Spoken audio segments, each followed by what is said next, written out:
Welcome, guys. I'm sorry was running a little late this morning.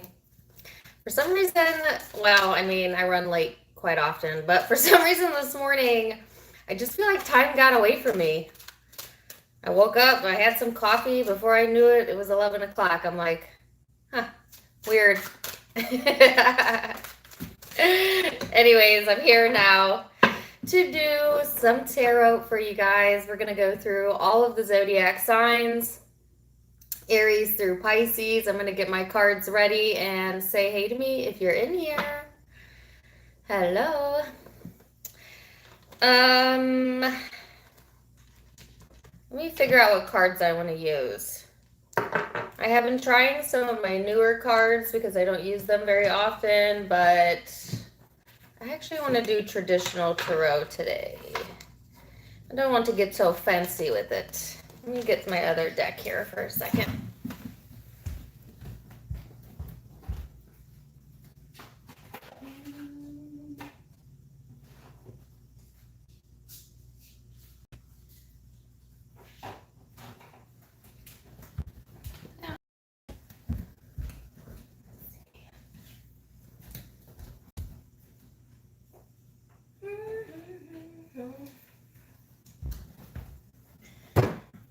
Okay.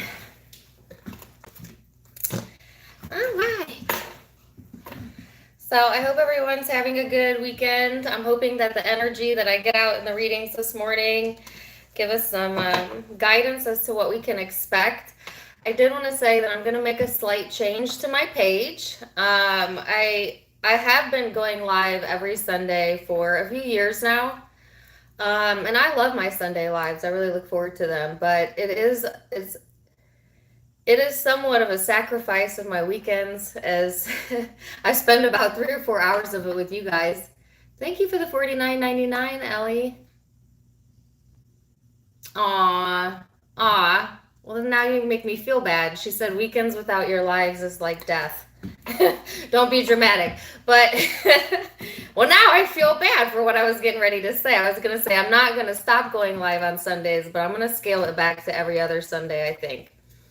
Some of you may or may not know this, but outside of tarot, outside of YouTube, I have a very real and important job. And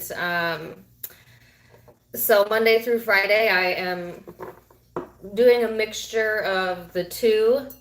And sometimes it's really taxing on me to never have a full weekend to myself. Rebel Angel says, don't do it. All right, well, let me think about it. Maybe I won't do every other Sunday. Maybe I'll give myself a Sunday off every month or so. I don't know. Anyways, just bear with me. Today we're going to do it, though. So I'm going to set my intention for the upcoming energy. We have a full moon on blast as we speak in the energy. So I have noticed an uptick for the collective consciousness in the more out-of-the-box thinking, intuitive, psychic arena. As this full moon's in Aquarius, if you have Aquarius placements, you might be feeling it to a higher degree. But I also feel like Pisces and Virgo may be really impacted by this moon as well. But either way, it's a collective shift into a higher level of consciousness. You may notice that you are, well, if you're comfortable with higher level consciousness, you might feel very intuitive. You might be getting downloads. You might be getting upgrades in the way of finding clarity where you didn't once have clarity, or seeing things clearer.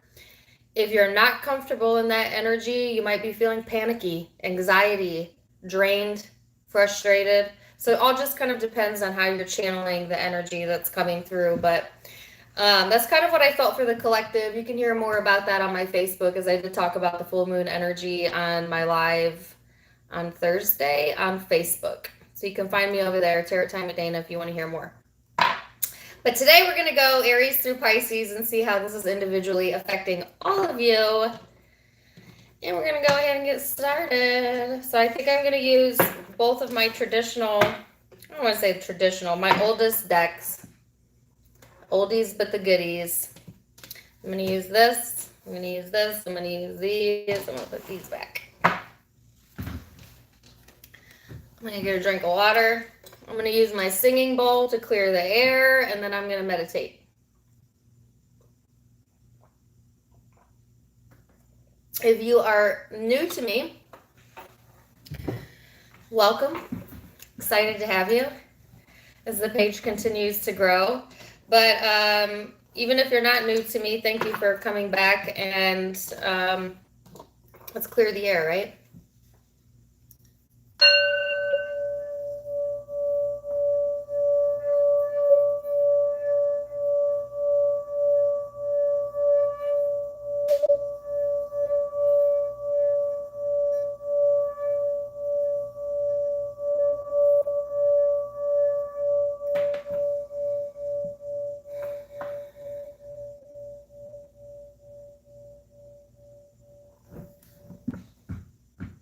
Thank you for the super chat, Raul. Appreciate it.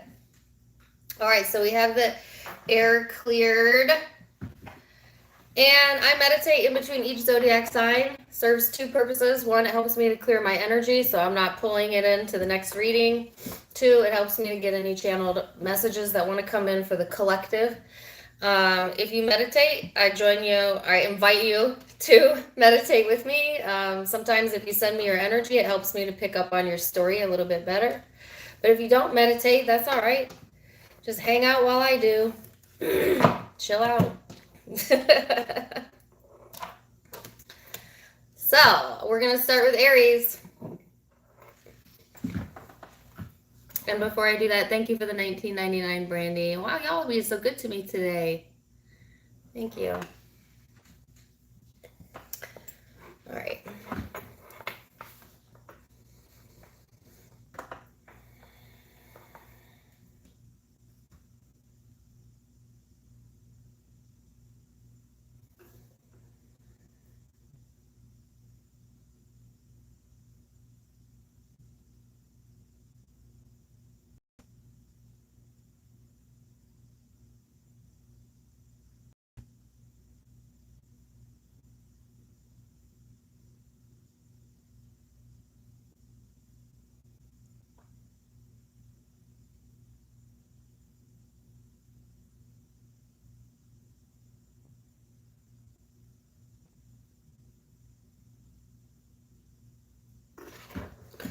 Okay, so Aries, really interesting message. I listened to this song a few weeks ago, but I have not listened to it since, and it kind of came out of the blue. But I was getting a lot of jungle references.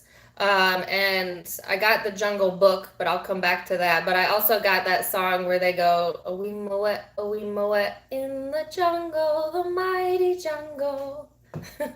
The lion sleeps tonight. You guys know what song that is? In the jungle. Anyways, first of all, to me, I love that song. It's an uplifting song, but it's not so much about the song as it is about the storyline behind the movie and the book, The Jungle Book. So some of you might actually feel connected to the movie The Jungle Book or that song. Yes, that could just be validation for you. But on a higher note, for the collective, it was talking about, real quickly, showing me how some of you may feel like Mowgli. Do you know the main character in The Jungle Book? Raised by wolves, kind of an outcast, a little bit wild, a little bit savage, but yet he wants to feel like he belongs, whether that's in the animal kingdom or among humans. You know what I'm saying?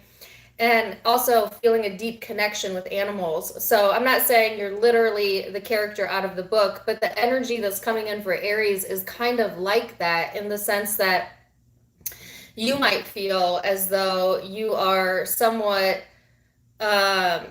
disadvantaged, is the word that came through. But it's not a disadvantage. Some of you feeling like you stand out from the crowd, or that there's a sense of wanting to belong, or a craving for belonging, but feeling like you belong more with animals or nature or anything other than like familial structures or corporations, or wanting to be more of your natural self. All right, Aries.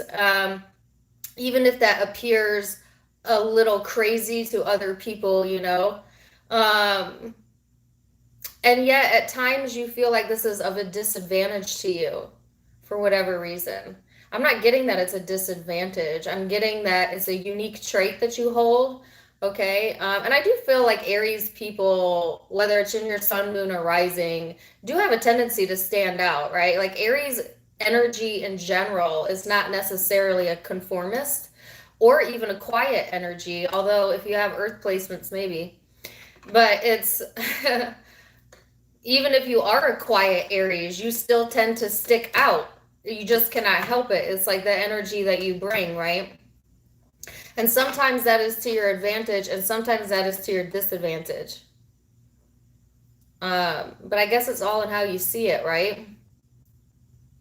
I'm trying to think of the rest of that song.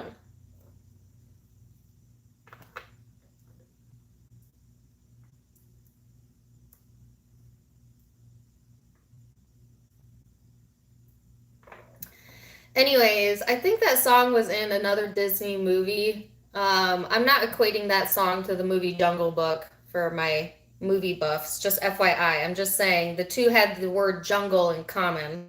It might have been a Lion King as well. Not really sure. But anyways, it's not about that.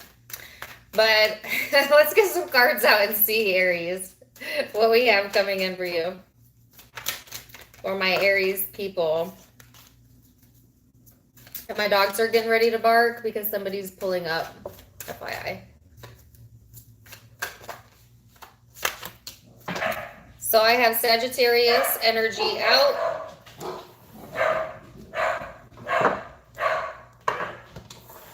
I'm going to get the cards out while my dogs go crazy. They'll be done in a second. Don't worry. Don't worry about it.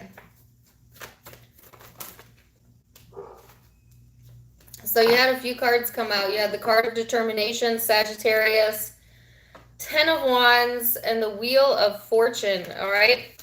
Now, some of you might have Sag in your chart, be dealing with one, or it's just the influencing energy. And what's really interesting to me is this is kind of my wild card, meaning like Aries, you might be a bit of a wild card this week, or maybe just in general. Maybe that's just your personality, a wild card, you know, someone that has a differing background than most of the people that you know, or you have a wild streak in you that's wanting to come to the surface, especially with the full moon here. That might be amplifying the energy for you.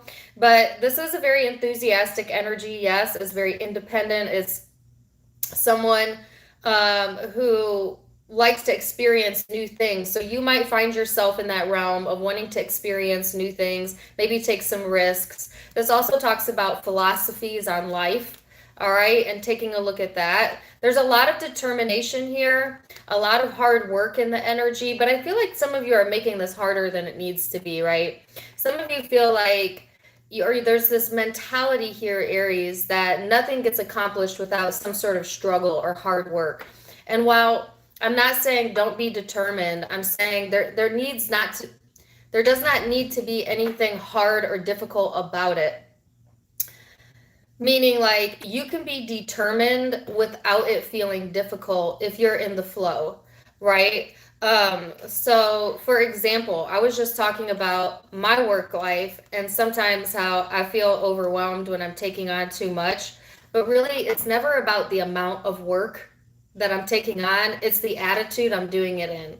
So when I feel depleted at work, it's not usually because of the actual work, because I do that day in, day out. It's because of where I'm at vibrationally and how I'm feeling. And it's called honoring your emotion, right? And knowing when you're thinking about something in the wrong way, or that you need to take a step back from something. And I give you the example of me because I feel like that is what you can relate to right now in the energy, so that you can put it into perspective.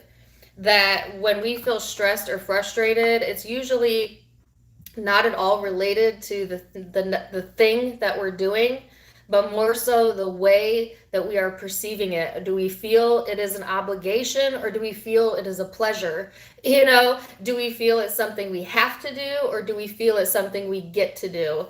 And it's all about the way you're thinking about something, because I feel like they're wanting you to go more in the way of determination and less in the way of struggle. All right.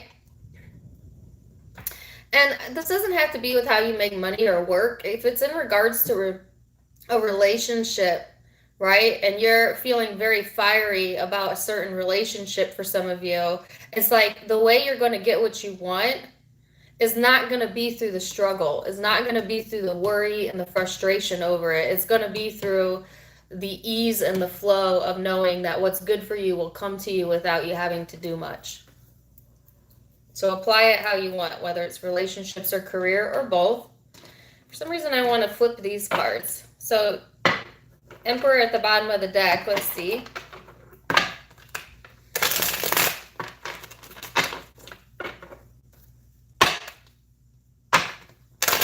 I still have that song in my head. In the village, the mighty village.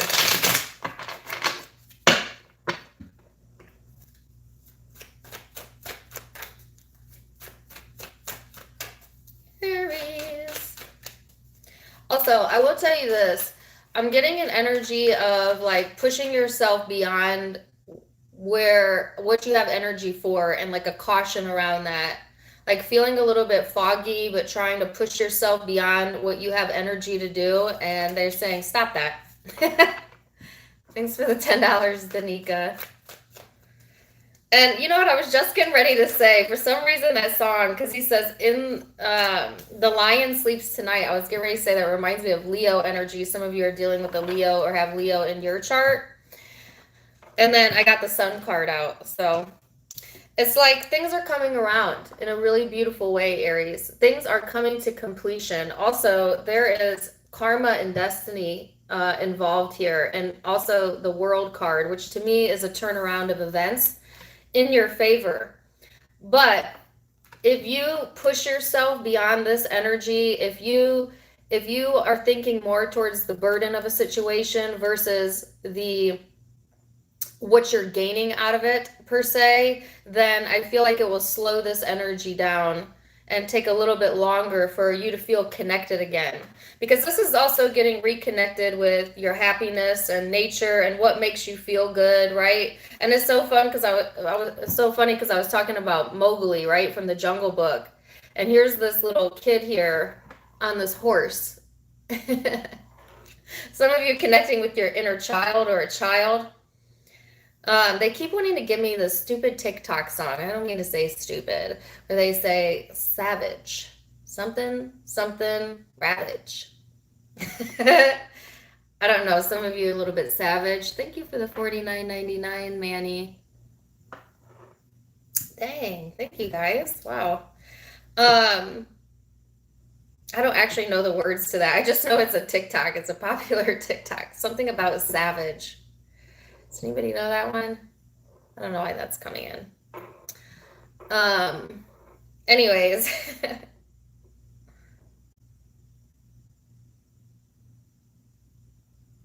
Then I heard the lucky one. So you might be feeling a little bit lucky. You're the lucky one here. This is success. Also, I got the word emotional freedom. So if you've been having trouble, Aries, getting connected with the here and now, staying present in the present moment, thinking too much about the struggle or the burden of something, then it's like you're going to get emotional freedom from that during this full moon, okay? And it's going to allow you to like appreciate the sun again, appreciate your happiness again, appreciate the things that come naturally to you,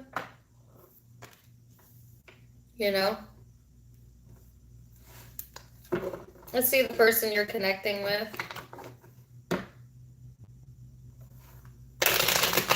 Okay, so as soon as I got into the person's energy, I heard this song, which I've gotten the song before, right? But my guides are always going to use my songs because it's my brain and they're channeling through me. But I heard "Don't Turn Around" because you're going to see my heart breaking. Just look away. I want you seeing me cry. I feel like my eyes feel really puffy right now. I don't know if it's you or your cross watcher, but they're, you know, like when you're upset at night or you cry or you're feeling exhausted and you wake up and you look like your eyes could be swollen shut. Um,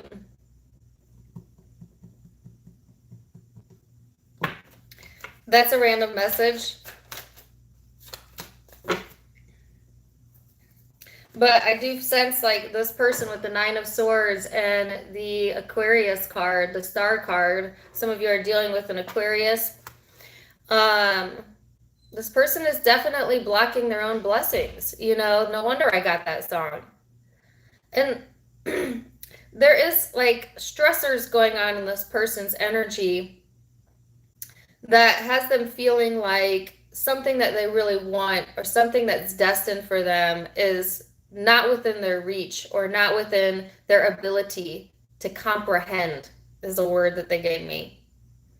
It could be Aries that if I split these energies here, right, that you're like bound and determined, right, to find your happiness, to have some sort of completion here that emotionally frees you up.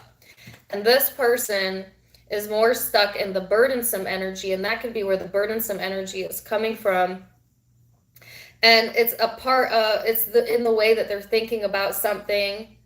Also, they might be having a lot of downloads coming into them through the dream state or during the full moon. It's like this person worries about their own well-being, and because they worry about their well-being, they create more burdens just with a simple worry. You know, this person waits a lot, but they also are not honest with themselves, and they go back and forth, and then they feel a little bit temperamental. This person is having some trouble balancing emotions and being honest with themselves about where they're at in their own healing path. It creates burdens and trust issues, and yet they feel a connection to you, or they want to feel a sense of connection within themselves again.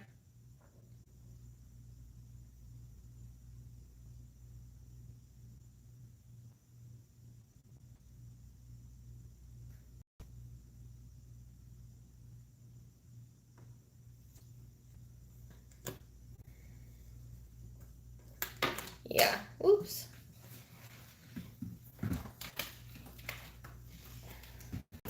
So I don't need to pause again, but I just feel like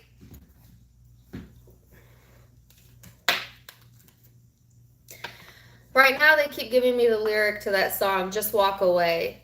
So I don't know if that's what you're thinking about doing, or that's what this person is thinking about doing, like needing to walk away from the frustration or these unnecessary burdens that are being placed on the connection or the situation.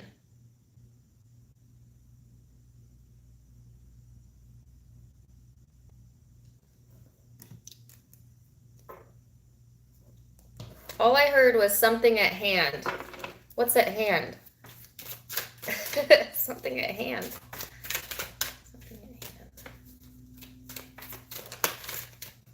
I also feel incredibly sleepy right now. I don't know whose energy I'm picking up on, but y'all need to go take a nap. Like, somebody needs a nap for real. I feel like I haven't slept in days, and I'm feeling it coming from this person's energy.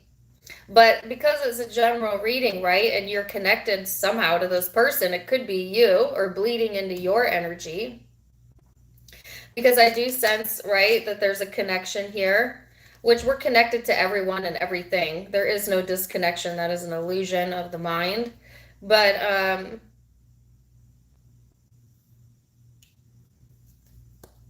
just feel it so heavily. Like, I really feel heavy. I feel heavy and sleepy. And I kind of want to get out of that energy. So you have the card of ripeness here. It is, to me, this card reminds me of the Seven of Pentacles, and that, you know, there's something ripe for the picking, right? There's something to grow from in the situation. There is a connection between almost what energy cycle you're in versus what energy cycle this person is. I feel you're in opposite placements right now. Meaning, like, I see you on the upswing, Aries, and this person kind of going down here, you know, like a yin and yang. That often happens, right, in close connections, where we sometimes are in a place to help and sometimes in a place where we need the help.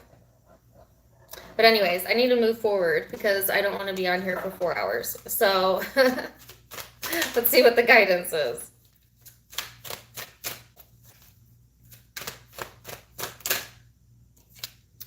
Serenity. The most important relationship you can have is with yourself. This is the time to honor, nurture, and love yourself more by seeking out and removing any negative feelings and emotions that are left over from yesterday.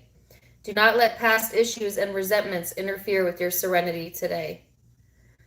Yeah, this is where the exhaustion is coming from, whether it's on your end or their end. Holding on to things that have already passed, old emotions, old memories, things that drain you.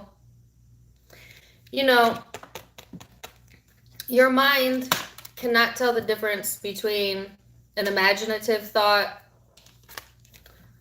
a worrisome thought, a past memory, or a present memory or a present thought. You get what I'm saying, right? Your mind doesn't say, oh, that's a past memory, so let's not vibrate towards that. No, every thought you think is renewed in your energy, whether it's from 10 years ago or right now. So every time you relive a painful event in your mind, you recreate it and reactivate it in the now energy.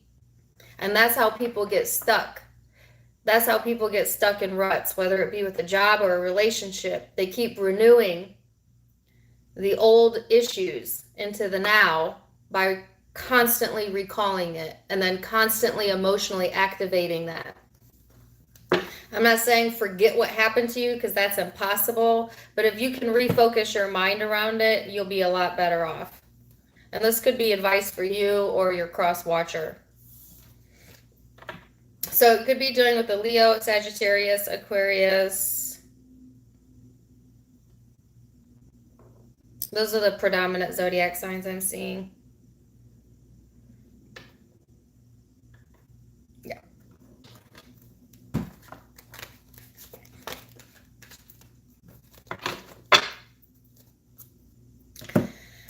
So let's go to Taurus. I really want to I'm kind of eager to get out of your person's energy. I don't really want to meditate it off of me like immediately. No offense to the cross watcher, but like go get some sleep and, you know, maybe rest your brain or something. I don't know.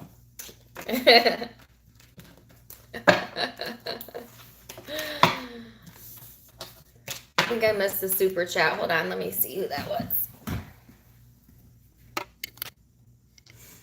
Let me see.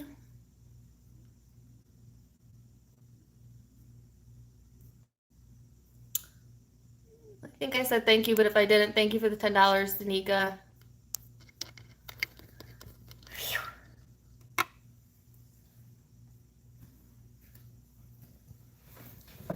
Man, I'm feeling kind of sweaty right now. Turn my air up. All right, so let's go to Taurus. Taurus.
Thank you for the super chat, Raul. Appreciate it. All right, so Taurus. I've gotten this song too before, but I mean, I'm not going to deny it. I don't remember who I got it for, but the lyrics are, "Let me sleep on it. Baby, baby, let me sleep on it." So similar to Aries message, which I always seem to get a link between Aries and Taurus. I must have some cuspers in here or people who have those placements, but it's like some needing to sleep on something. You might be a cross watcher for Aries. If so, I got complete exhaustion in that energy. I don't know if that's something you've been dealing with and you're just kind of over it, because I did get this message about being over it. And for some reason, they kept showing me a top, you know, like the old school toys that you spin, like a top. um, and then now the song "Spin Me Right Round."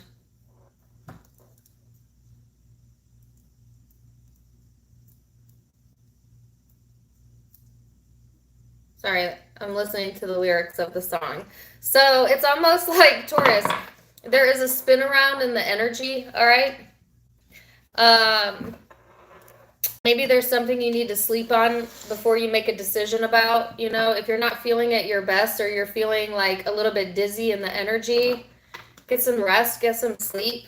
You know, don't push yourself beyond your limits. If you're connected with an Aries or have Aries in your chart, then go check them out as well. Go check out the reading I just did on them as well. But let's see what we get in the cards for you, okay? So you have Mercury here, communication. This is words, thoughts, analysis, information. To me, this card reminds me of air energy. You could have a lot of air in your chart, be dealing with a fellow air sign, or not a fellow, an air sign. You're an earth sign, particularly Gemini.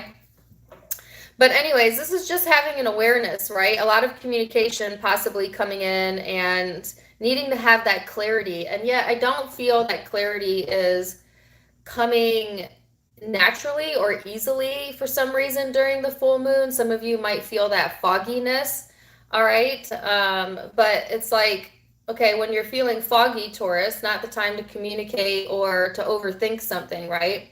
Because I feel like there's a chance that communication could go haywire if you're not thinking through what it is that you're doing. And I think Taurus in general is a very thoughtful zodiac sign. I don't feel like you're an impulsive zodiac sign usually because of your fixed nature, but certainly think before you communicate, all right? Because sometimes you think you see the full picture, but maybe you don't understand like how someone else perceives the situation. Some of you just need to get some sleep. That's really all it is. Or you're catching up on your sleep, especially if things have felt dizzy or like things have been spinning around. And then the Ace of Pentacles. So here's the good news, Taurus. There's some sort of communication coming in about your abundance or your practical life, right? That's helping you to feel a little bit more secure in the energy. It's like getting a really good idea about something that is going to net you something solid in the future, whether that be within the job or within your creativity or maybe even within a partnership. You know, getting some sort of new perception after this foggy energy lifts that helps you to feel more secure in a decision that you made or more secure in what you're ready to communicate now.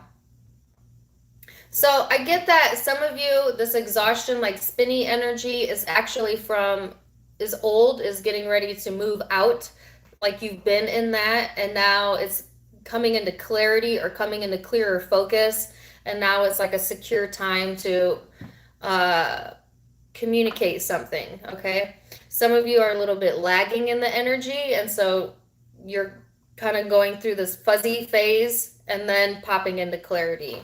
So it just kind of depends where you're at on the collective scale.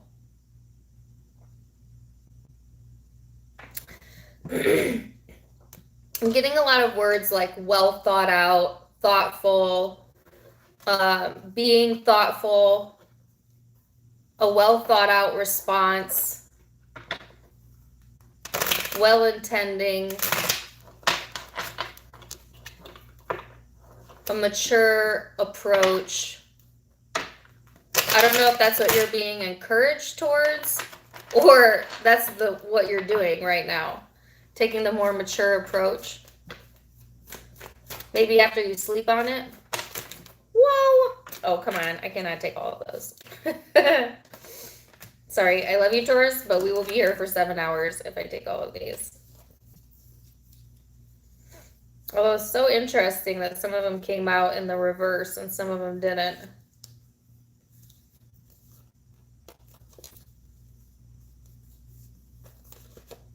Sorry, give me a second.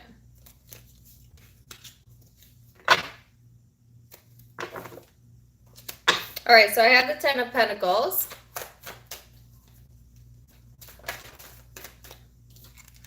And the 6 of Cups and the Knight of Pentacles. So this actually flew out. I put it back. It came back. All right, so this is security. This is exactly what I was talking about. Feeling that sense of security.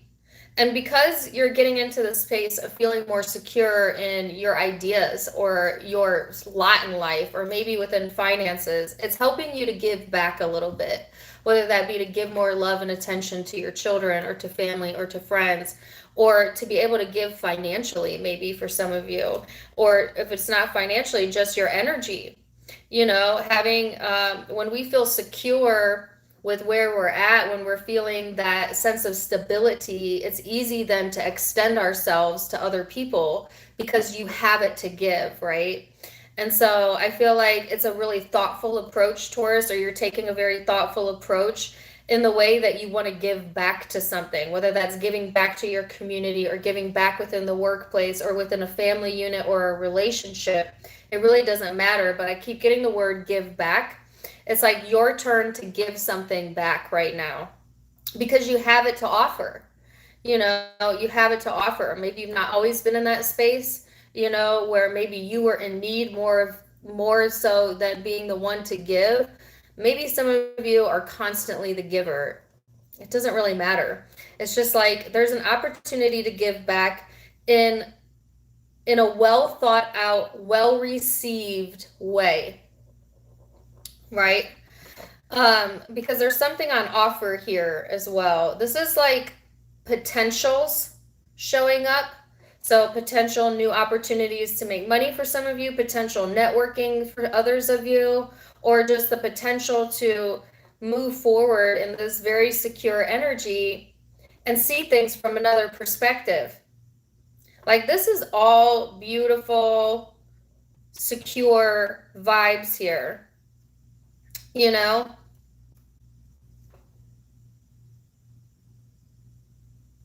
I heard I'm a product of my raising. I'm a product of my raising. To some degree, yeah, I guess. I don't know who that's for. That was random. Take it or leave it. I think that's in a song. Maybe the rest of it will come through.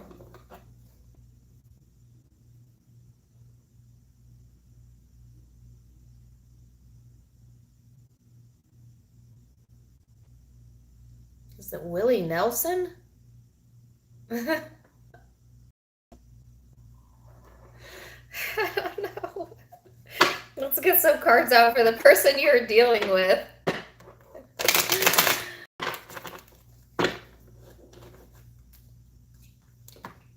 I know what song it is, but I can't get the other lyrics to it to give you guys.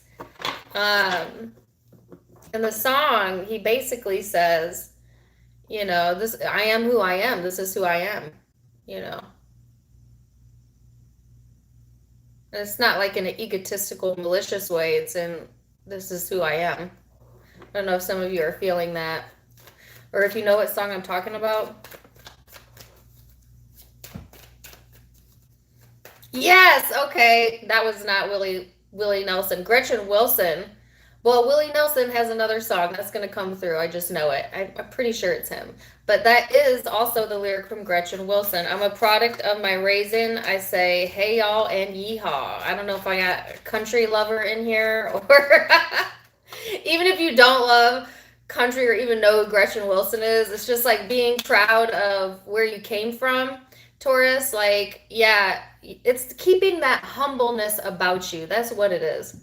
It's like, no matter how much you gain, all right, no matter how much you have, it's keeping yourself humble, remembering where you came from, you know.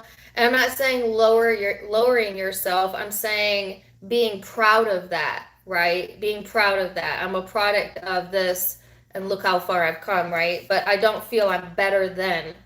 Like, not putting yourself on a pedestal necessarily, but staying humble in your accomplishments, like almost brings in more things to be proud of.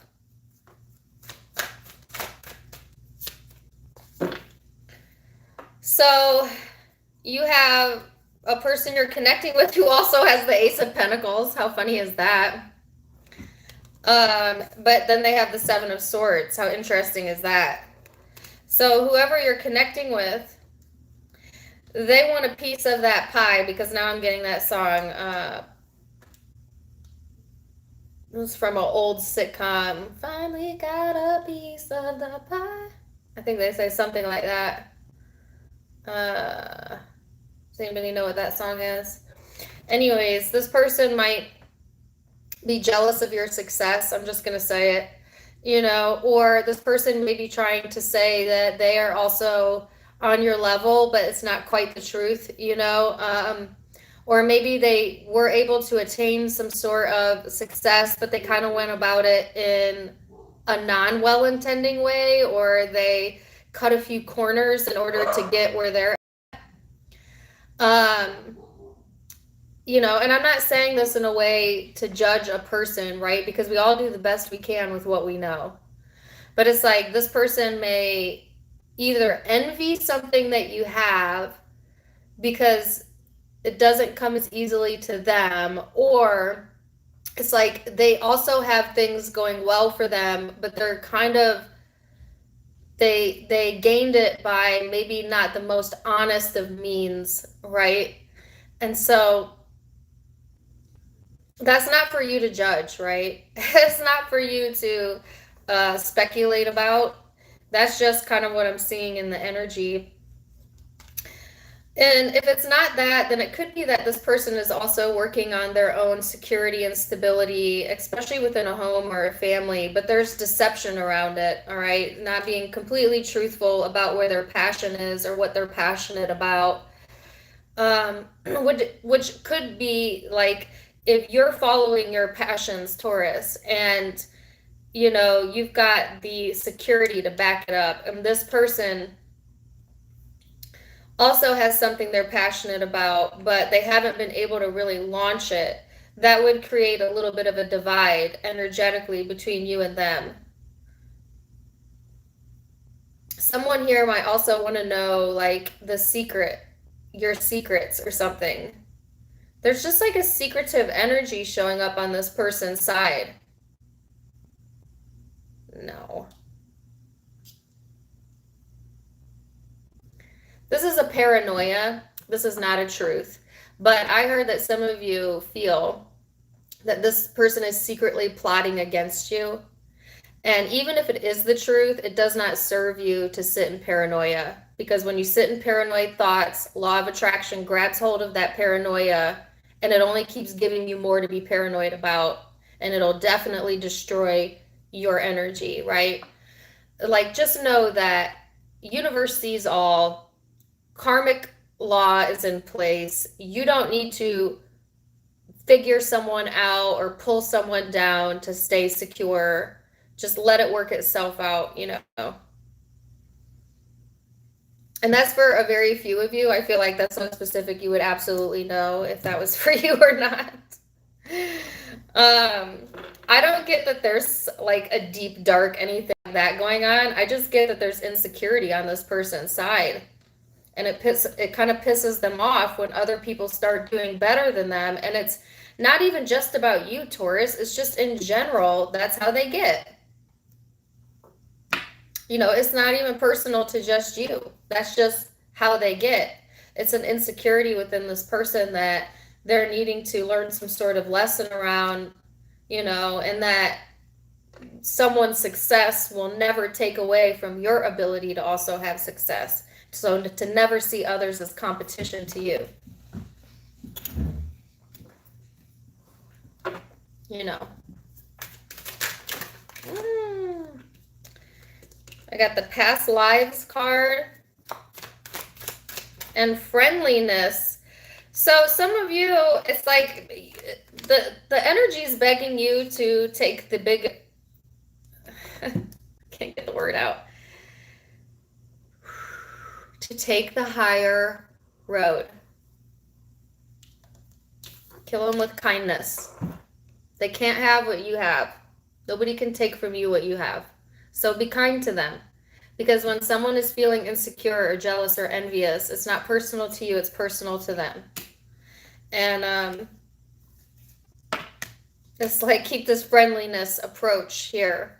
Some of you, there's past life karma here involved on both ends. Okay, and that might be why you've drawn this person into your life, or that there's a connected feeling to this. Could have been in a past life you were friends.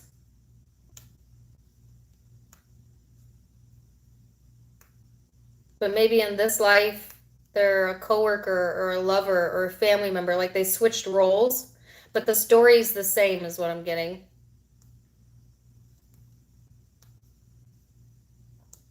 I swear on everything, in a past life, my mother was my sister.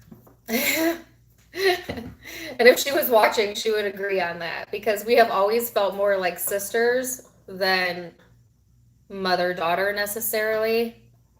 And I swear that my sister was my mother in my past life, because nobody tries to mother me more than my big sister.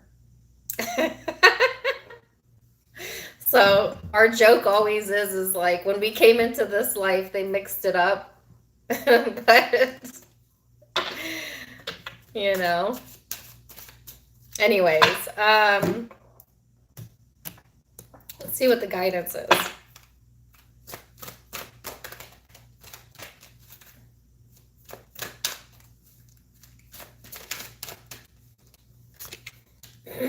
It says, ground yourself. Being distracted, unfocused, tired, irritated, and impatient are all signs that you're ungrounded. Now is the time to become centered and allow a spirit to help you ground yourself and reconnect with the divine source. Yeah, that's what I was feeling. At the very beginning of the reading, especially if you have Aries placements, you know, pay attention to your emotions and what is that telling you about what you're thinking about, right? All right, so you could be dealing with, I don't have any major arcana out, but I have a lot of earth and air. So it could be dealing with an earth and air sign or a fire sign. This is general reading. It can be any sign. Moving on up. That was the name of the song, Taurus. Moving on up to the east side.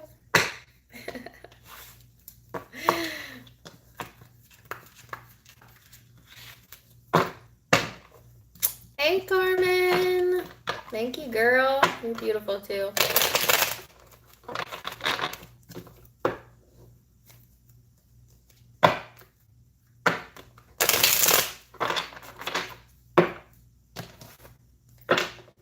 All right, Gemini.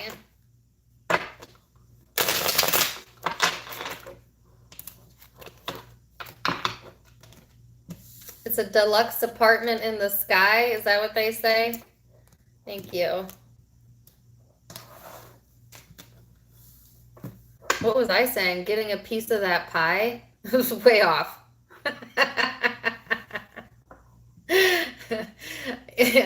I don't pretend to know all of these songs. I just say what I hear, but every once in a while I misinterpret, right?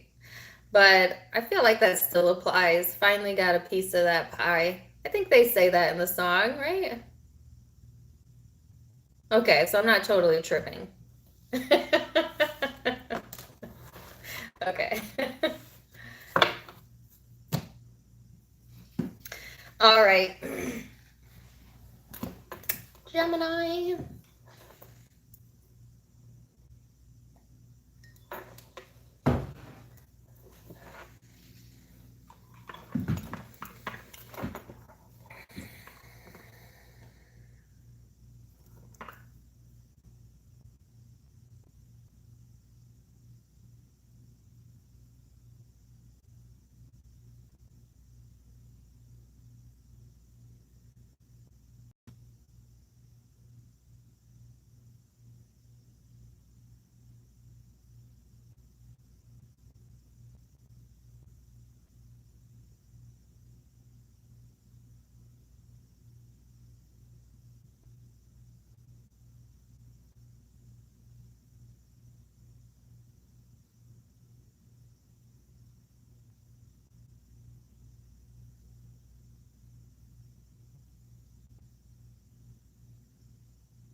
Okay, so I want to get all these out before I forget them. Come a little closer, baby. I feel like laying you down. Country song. Okay, I'll come back to that. But also, before I went live, I had a Britney Spears song in my head, and I was like, why is this song in my head? And I thought I knew it was gonna come up in the readings, but I didn't know which zodiac sign it was for, and it was for you, Gemini, because as soon as I closed my eyes, I started hearing it again. The song Oops, I Did It Again. Oops, I did it again. Uh-oh. Be careful about repeating past mistakes. Some of you like, oops, you did it again. You know what I'm saying? I feel like you're gonna know exactly what I'm saying when you listen to this. Some of you come back to this in about a week.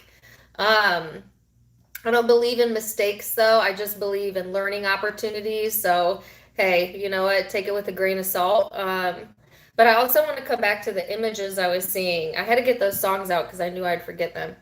Um, they showed me, it looked like someone was kind of holding their side or hiding their hands for some reason. Um, I don't really know why that is, but I also saw clearly an x-ray of the lung fields.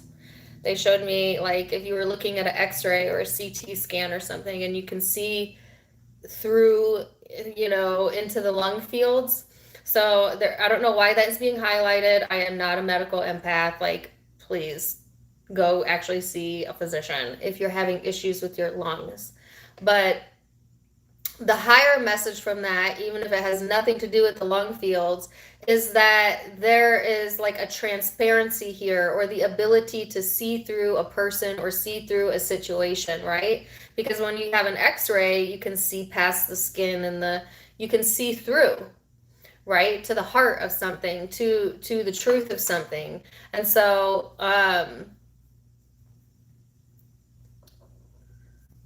okay. So, the lung fields are not much different than how a tree functions in that the trees create oxygen. And it's wanting also for you to know that there is definitely a connection, obviously, between the human body and how it functions and the world as a whole and how it functions. And so that you could understand that when you take a deep breath outside or you do breathing techniques in a meditation, it's not just all in your mind that you're feeling more connected because you're literally breathing in the life force that the trees provide through the oxygen and having that same exchange. So it's almost like exchanging the life force in between you and everything that is out, the external and the internal. I don't know why it's important.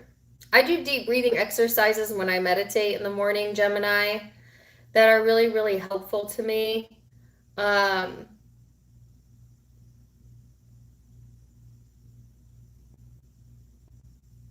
It sounds stupid, right? Because we all breathe. We breathe without even thinking about it. But most people shallow breathe. They don't even realize it.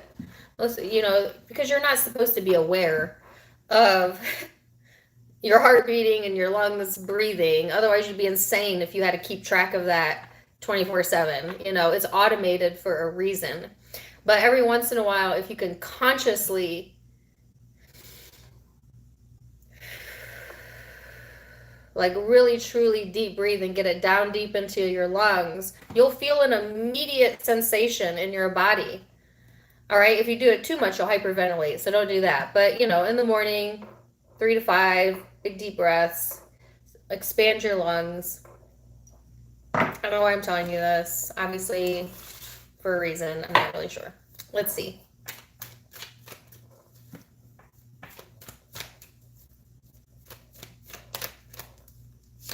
You have the Sun, Leo energy for some of you. This is about the essence, the energy, the self-awareness, your life force. This is the heart chakra. All right. It talks about being your own individual and being self-sufficient. But also there is a bit of a childlike nature to this card, and sometimes it can be overpronounced in the ego. So you just want to be aware of that. What are you bringing to the table is the question being asked, or the question you're asking another possibly. Like, what are you bringing to the table? Why do I keep getting that song? Oops, I did it again. I got lost in the game.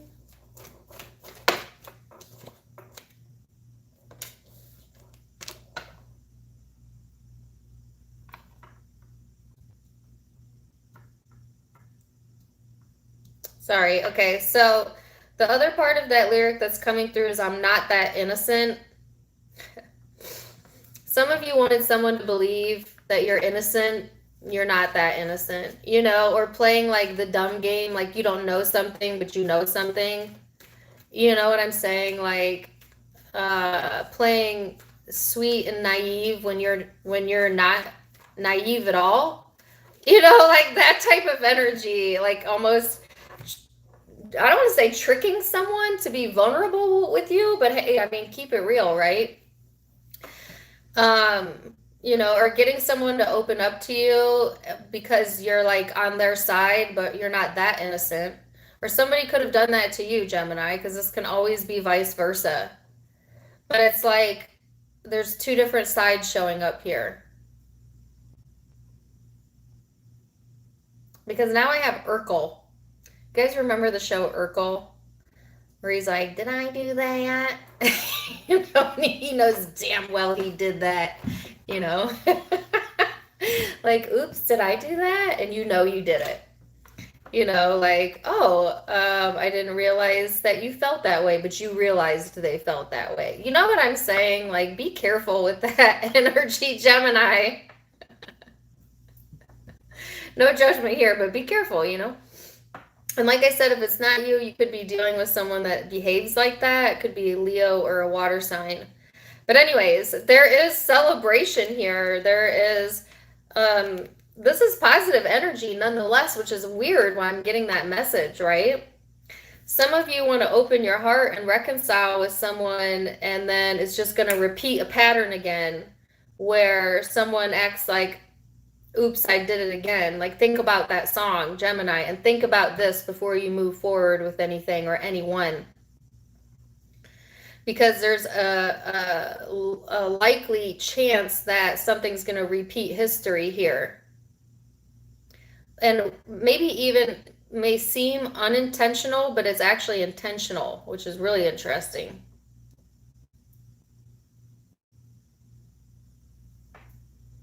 Like getting lost in the game of something. I just heard Game of Thrones. I think it's a game or something, right? Or is that a show?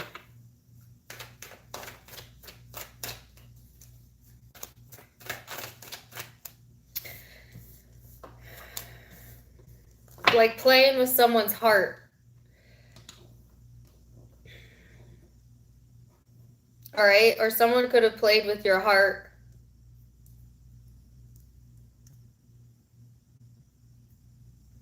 So there's this in and out energy here, Gemini, and it's facing you.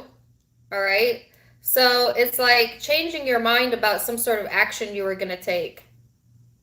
It could be because of this reading, but there's a change of mind here. I feel like you're wanting to be more grounded and practical and go with what your heart feels. But there's a chance you might get caught up in a game again or do something again, because this is somewhat impulsive energy. Sorry. It could be like going back and forth on something. You know, do I entertain this or do I stay where I'm safe and secure? And at the same time, almost being a little bit guarded in the energy. It's like there's something toxic here that you don't really want to experience again. Like old conflict that if you give enough attention, you could re-spark it. And then it'll be like, oops, I did it again. But you kind of knew it was trouble to begin with. You know what I'm saying? It's like when you know something's trouble, but you kind of want to see what happens anyways. I feel like this reading is either exactly for you or not for you at all. And please don't make it fit if it doesn't fit. But it's like, because I keep trying to get a different message, I keep getting the same message. You know?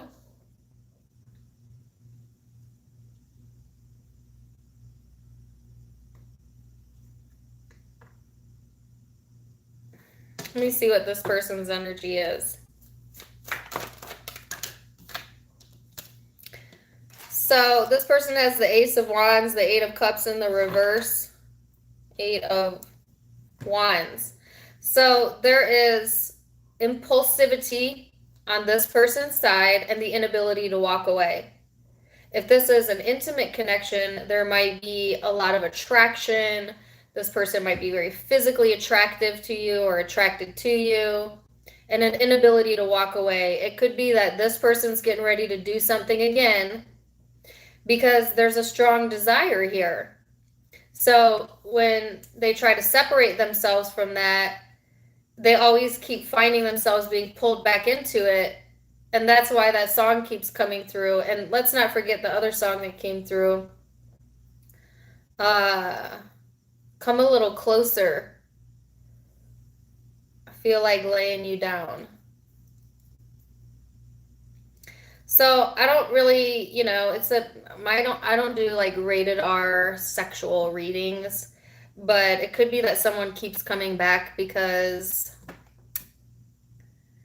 of the sex. You know, like, I don't know how else to say that. I have no judgment, like whether that's good or bad or whatever. It could be a sex only connection, but if it's not that and it's not going to be that for all of you, then it's like this person keeps coming back because they just feel drawn like a moth to a flame to your energy, even if it is, you know, just,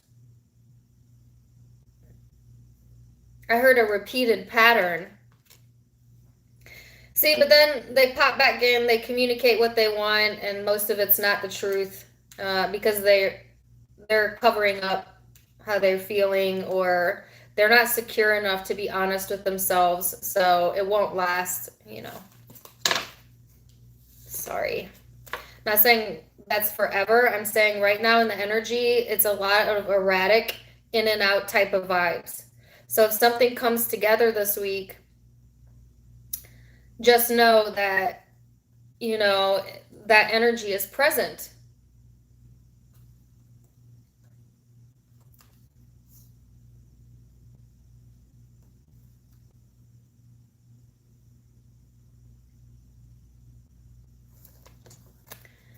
I have coming around the mountain in my head right now.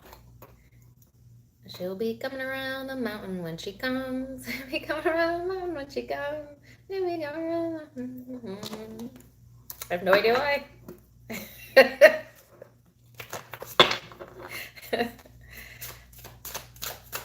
To me, it's like full circle, like keep coming around. This person could keep coming around energetically, you feel them, or physically keep coming around. You have the Tower here.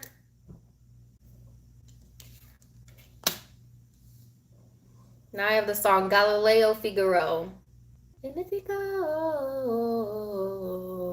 Queen. Mamma mia, let me go. I get so many different songs. Do you guys know that song? Best song to headbang to ever. You know that song, Bohemian Rhapsody? That's what's coming through. Anyways, there might be a shakeup, or there's just a lot of erratic energy. Look at that. Erratic energy around this person. This is what it does to your mind, or you do to their mind, all right? Some of you, and I'm just going to say this right out, especially if you're a masculine Gemini, some of you play with this person on purpose. That's for my low-vibing Geminis that you haven't understood yet, that when you play with another person, you essentially play yourself. All right? If you're a high-vibing Gemini, then maybe you're connecting with someone like that, but or just don't take that part of the message. I don't know. But it's like, oftentimes when you're trying to play games with someone, you end up playing games on yourself. It says, hello from heaven. Your loved ones in the spirit world want to connect with you as much as you want to connect with them. They know you've been thinking of them and sending you signs and symbols to show you how much they love you and to prove they are there with you at this time. So you have some sort of support coming through from the spirit world, wanting you to stay connected and stay authentic and stay genuine to your heart. You know, take the action that makes you feel more grounded. All right. And this situation calls for a heightened sense of self-awareness as well as to why you're attracting this to begin with. Okay, so you could be dealing with a Leo, Capricorn, Pisces, let's see there, Scorpio, another Gemini, or Earth, Virgo, Taurus. Those are the predominant signs I'm seeing, but it could be any zodiac sign. I have Libra out over here.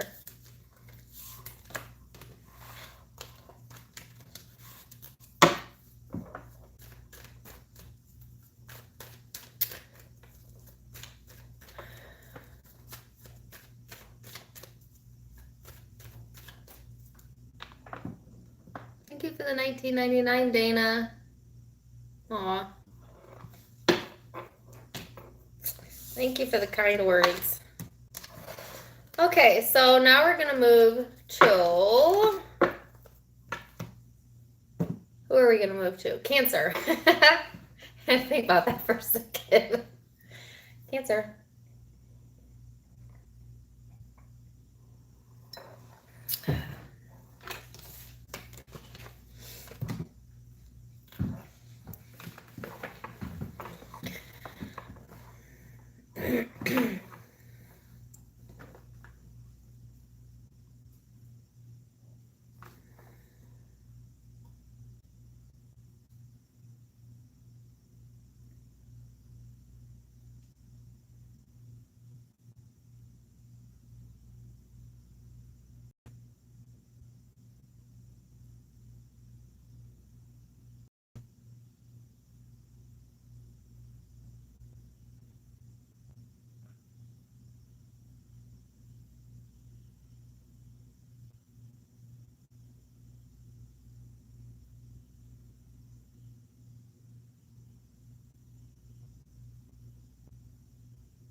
Cancer, I got the song Fat Bottomed Girls. You make this rockin' world go round. You guys know that song? I'm getting kind of old songs today. Fat bottom girls, you make this rockin' world go round. You may connect with that song, that artist, those lyrics. If not, just don't worry about it. But I'm not going to deny that that's the first song that came in my head. Maybe look up the lyrics to it. The lyrics might be significant to you. I don't even know what the song is about. I assume fat-bottomed girls. I'm not sure. You know, whatever. So then I got an image of a dragonfly followed by the image of someone knocking it out of the park, a home run, like baseball, and ribs. Not exactly sure why. I have no idea. Take any of those or leave them. I'm not even going to try to make a big spiritual picture out of it because I feel it's very random and it's either going to connect with you or not. I will say this, though. There was a message about knocking something out of the park. When it comes to like creative pursuits, they showed me someone with a writing pencil, a writing utensil. Some of you are really gifted when it comes to communication or writing or emoting. I feel like Cancers are really unique in the fact that they're right fresh off of Gemini energy, which is this very talkative, communicative energy.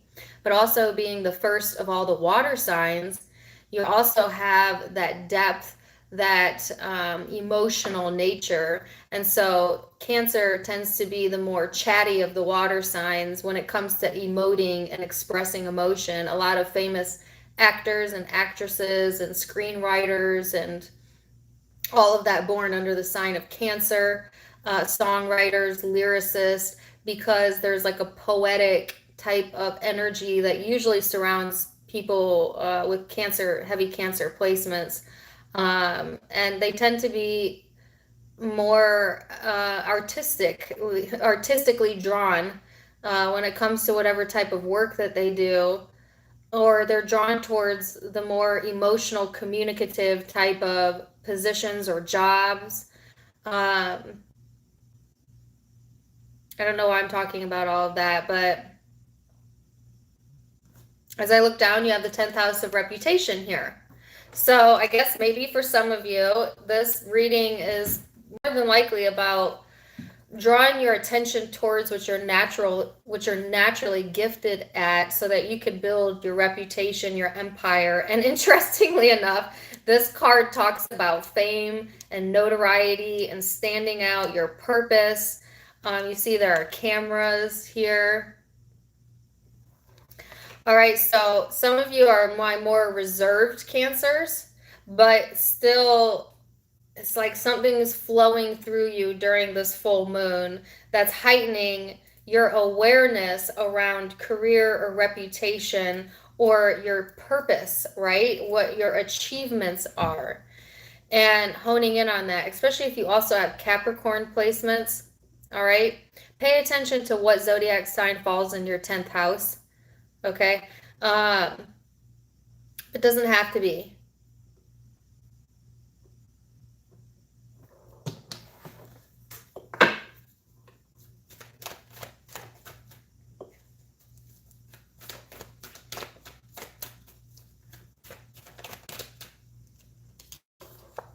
The 10 of Swords. Wow, so you have two 10s here, which is completion, which is endings. It's almost like some of you have been following pursuits or jobs or different ways to make money that may not be fully taking advantage of the gifts that you naturally have, regardless of what it is that you do, or even if you're a stay-at-home mom. It's like you could be doing more with, or dad, they're stay-at-home dads, right, too.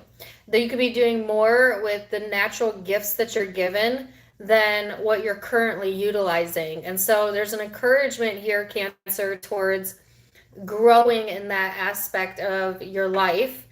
And maybe also at the same time, here's what I've noticed in my own life, right? Is that when we are ready to grow when we outgrow where we're at, the universe has a tendency to bring in endings so that we could evolve. You know, like when you're stuck in a rut in a position or a job or wherever you're at in life, and you know that you've outgrown a situation, a social circle, a relationship, whatever. If you're not willing to take the inspired action to move out of the energy, sometimes the universe will come in and create some static and some endings to help push you out of your comfort zone into the next chapter because you've outgrown it. Because you've outgrown it, right? So I keep getting the word outgrowth, or you've outgrown something. Okay, and it's likely around some sort of achievement, reputation, career. But like I said, it's a general reading. It could also be around relationships. I have no idea why the Fat Bottom song came on, though. Or what that has to deal with this. Maybe some of you are musicians. I don't know. It seems so random. I actually know a lot of Cancers that are either musicians or they're in the arts. Not all of them, but a lot of them that I know are kind of drawn to that stuff. Music.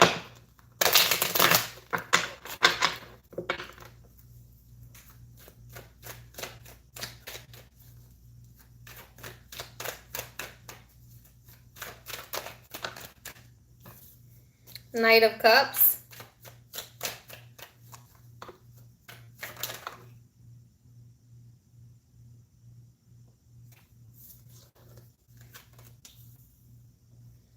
There's a song that says loneliness and tenderness.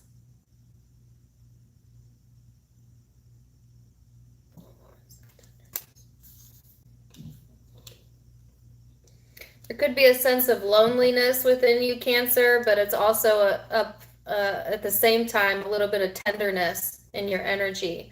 I do find that Cancerian people are, especially the women, really sensitive, like to be nurturing. There's a tenderness there. But sometimes there's also like a loneliness that accompanies that. Whether you're male or female, doesn't matter.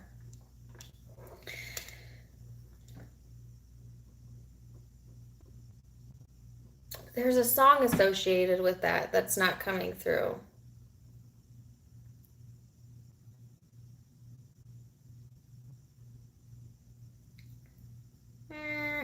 I don't know. Okay, if anybody knows where those two words, I keep hearing it and then it goes away. Anyways, Knight of Cups, Strength, Knight of Swords in the reverse. Interesting.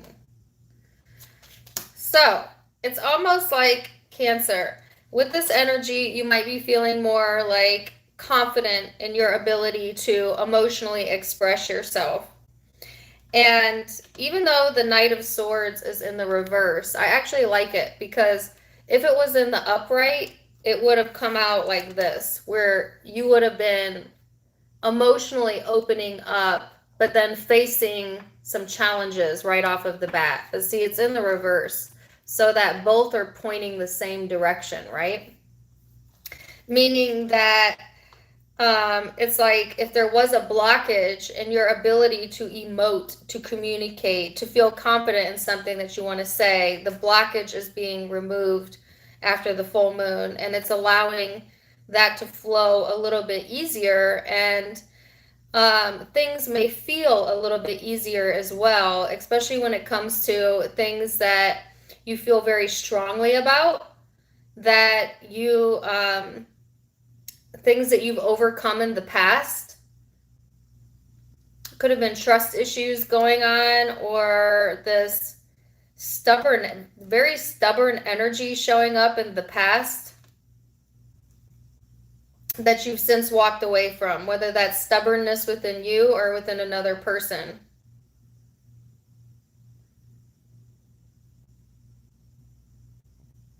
That song keeps wanting to come through. I'm going to get it in a minute.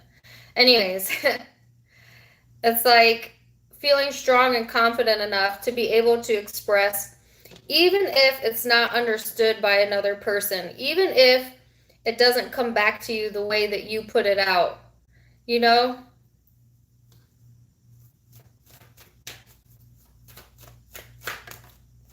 Some of you feel very strongly towards a Leo.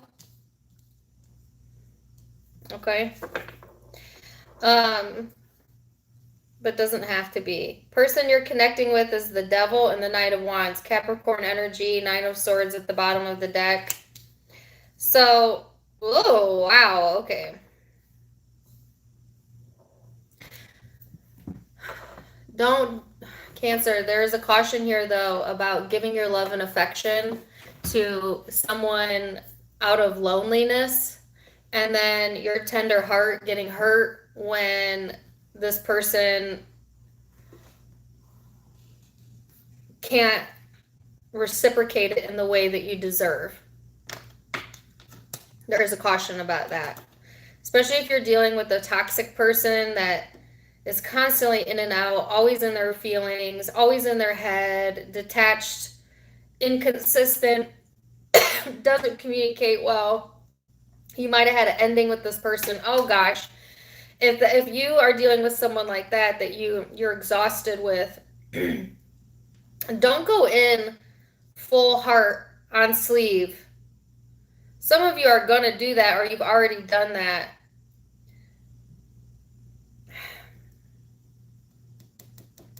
Because you want to show some tenderness, but I don't feel this person is capable of receiving that right now. Because I feel like they are stuck in some sort of lower level energy, and like you keep wanting to give to this or uplift this person, or you might want to uplift them this week, and it's like they can't hear you because you're vibing here, they're vibing here. You might as well be on different planets. Have you ever tried to give love to someone who didn't love themselves? It's impossible. And I like say this with caution as well, because I feel like that can be misconstrued, because I am not saying to never show love to people who are in need of love. But what I am saying is do not drain yourself trying to force someone to see like the good in something or the love available when they are not willing and not able to do it. Because then you just drain yourself in the process, right?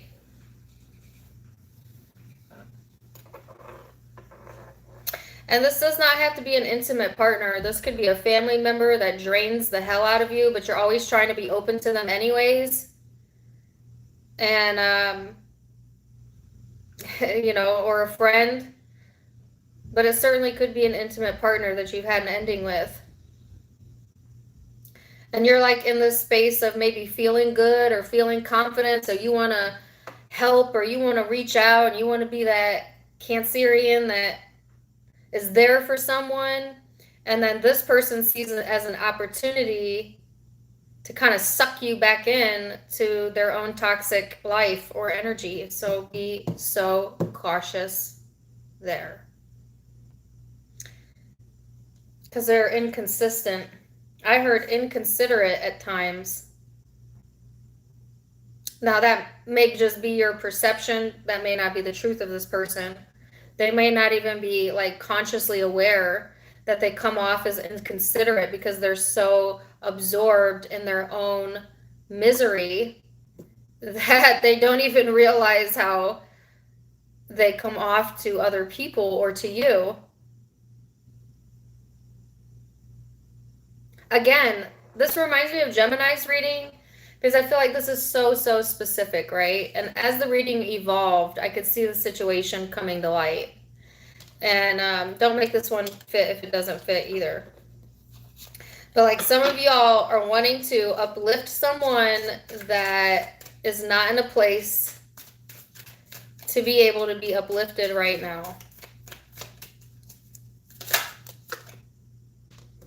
because they are projecting. There is a projection going on. So it's interesting, right? Because the first part of the reading was all about your notoriety, your reputation, tapping into your natural gifts. And then it evolves into somehow you feeling good about yourself, you trying to reintroduce your energy or uplift someone who is not on the same wavelength as you. Because maybe you're projecting yourself onto this person, like not seeing the truth of them, but how you want to see them. Or this person could often project their own insecurities onto other people. And therefore, it's like you can't ever get through to them because they're always only seeing how they actually feel about themselves.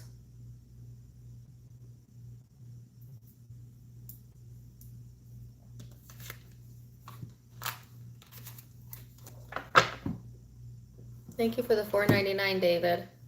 Sorry, I gotta move on. I've been sitting in this energy for like 20 some minutes. Oh Lord, it says reach out. Oh goodness. We know you're reaching out right now for help due to a current situation. Supporting is as much about the physical act of accepting help or offered as it is about the emotional benefits and learning that it's truly okay to accept support however it's presented to you. Yeah, some of you want to reach out, and I'm not telling you whether to reach out or not. You decide that. I'm just saying that this is where they're at energetically. So it may or may not be received in the way that you feel it should be received. So you have Capricorn energy here, Aries, Leo, Virgo, Taurus, Scorpio, Aries, if I didn't say that. That actually kind of made me feel a little bit nauseous. I'm not really sure why.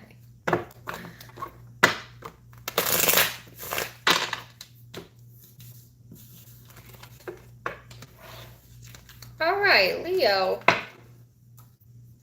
I still didn't get where that song, where those lyrics came from. Loneliness and tenderness. Oh, here it comes. Robert Palmer. Simply Irresistible. Okay, that may not be the actual song that has those lyrics in it, but now that's what's coming through.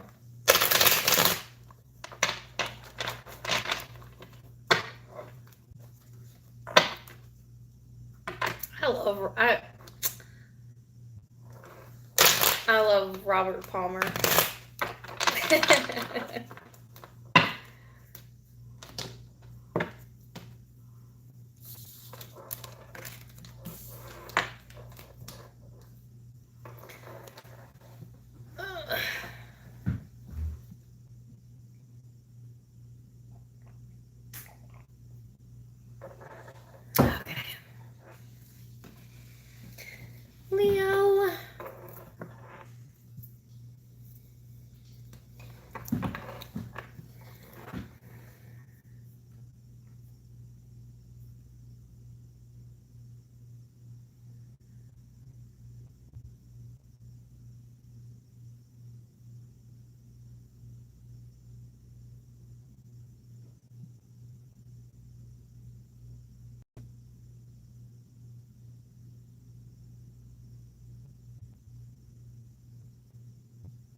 So, Leo, I have a feeling that the Simply Irresistible song was actually for you, but it could be Cancer, or you could be Leo Cancer cusper, or you could have Cancer in your birth chart.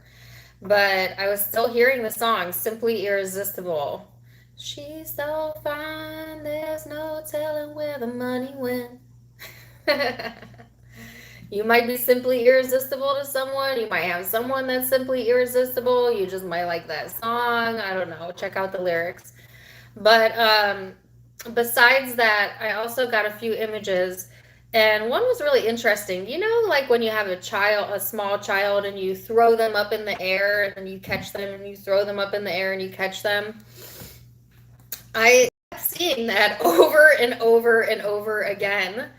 Some of you may have actually recently done that. I don't know if you have small children, or it's just this feeling of like connectedness or connecting with your inner child, or, you know, like this playfulness, right? Of, um, yeah, just this playfulness. And it also is like something up in the air in regards to someone or something that you really care about as well. So I keep getting the song Simply Irresistible. So I feel like there might be things up in the air right now, or you might be up in the air in regards to something or someone that you love. And it's like, be more playful in the energy, all right, as much as you can, Leo. And I keep getting this playfulness type of vibe, right? And we're in Leo season, getting ready to go on Virgo. So, or are we already in Virgo season? I don't even know what day it is. We're close, right? But it's like, I also keep getting the lyrics, there's no telling where the money went. So be really careful, Leo, with throwing your money up in the air, or, you know, frivolous spending, making sure that you are, you know, paying more attention to that, right? But I also feel on the flip side of that, there's like an encouragement here, Leo, to have more experiences in your life, have more fun in your life. Like, I feel you taking the stance of like, if it's not fun, it ain't worth it. Or, you know, like valuing more experiences than things. Like, you would be willing to spend money on an experience, a trip, a concert, versus like the next Versace bag, or, you know, name brand shoes, right?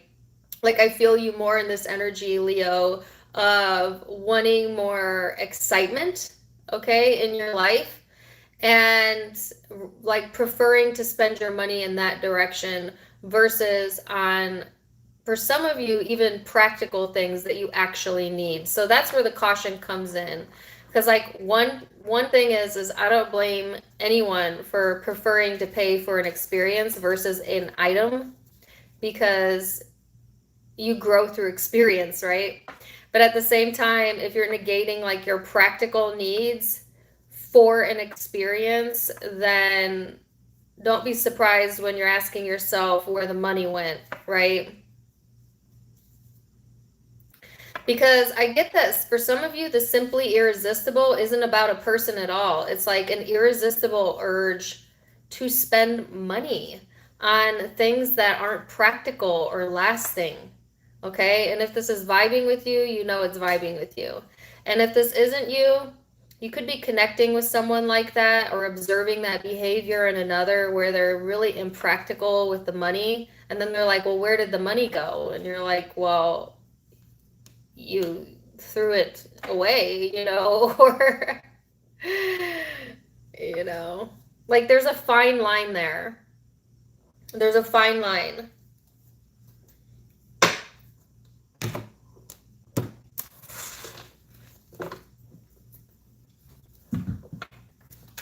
Let's see. I can tell you straight up that I'm one of those people as well, that I would much prefer to pay for like a wonderful meal at a restaurant I've never eaten, or go on vacation, than buy like a Gucci handbag. In fact, I don't think I've ever owned anything brand name unless it was bought for me as a gift. I still shop at like Marshalls or Amazon. I just don't value things like that. But I do like nice like home decor and stuff, you know. But and obviously you guys know I'm connected to Leo as well. And I could tell you Leo energy is very similar in that they would rather have like the experience versus maybe the thing. But it also depends if you're closer to Virgo or closer to Cancer. Like, are you a Leo at the beginning of Leo or towards the Virgo energy? Because the closer you get to the Virgo, like my late August Leos, you might find that you actually appreciate things more than my early July Leos. Nothing wrong either way with that. Nothing wrong either way with that. But like what I'm saying is to keep a balance, you know? Don't be going overboard with it. Okay, so 11th house of the Edge. Aquarian energy for some of you. This is highlighting friendship, group activity, isn't that what I just said? Community, humanity. It's also a rebellious and an experimental energy. So some of you wanting to kind of experiment some new things in your life, or maybe doing more like future type thinking, okay, about where it is that you're wanting things to go, innovation, that type of energy coming through. This can be a very edgy type of vibe though, so you might feel a little bit edgy this week. You might feel a little bit more rebellious than usual, Leo, you know, like not wanting to be told what to do, what to say. Because I have a song in my head.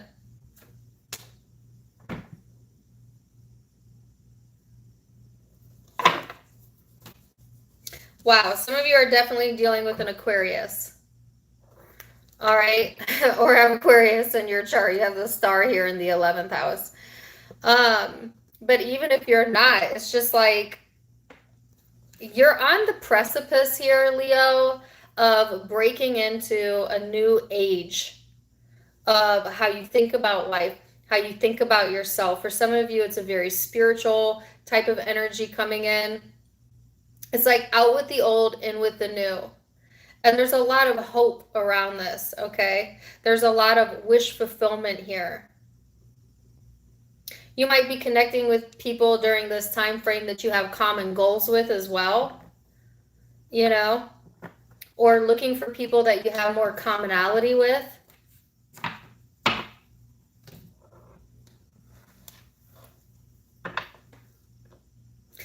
But I'm getting the word again, simply irresistible. So there's something like simply irresistible in this energy, like really pulling at you or calling you in the direction of wish fulfillment, though. So it's something that's on your path.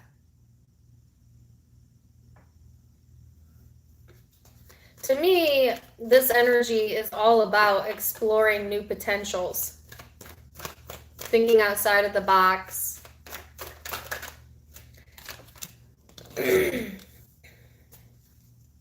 You have the 10 of Pentacles here.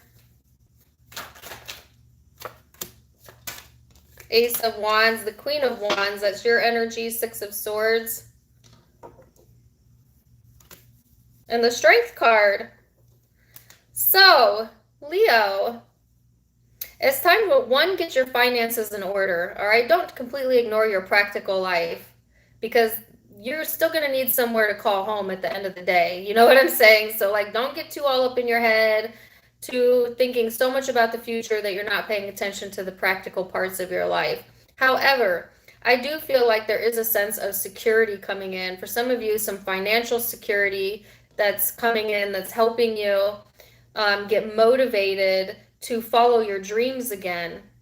So if things have been unstable in the past, whether that be emotionally or financially, or there's been like trust issues going on underneath the surface, I feel like this week you're feeling a more sense of security and passion, and it's helping you to then look towards your future and start doing some future planning, some future mapping about what it is that you want to experience next, not what it is you want to purchase next, not what it is that you want to do in your practical environment next, but what do you want to, what experience do you want to have moving forward? And it's like reigniting some passion here. If you're in a long-term commitment, there might be a reigniting of the passion within that commitment that's helping you to start future planning again, or having you feeling hopeful about where you stand within that commitment. If you are not in a long-term commitment, then this is all about getting committed to yourself, to your path, to keeping yourself in check when it comes to what you're passionate about, and thinking outside the box. You know, just because it's always been a certain way doesn't mean it always has to be that way forever. And because Leo is a fixed energy, sometimes you do get fixated on things needing to be a certain way.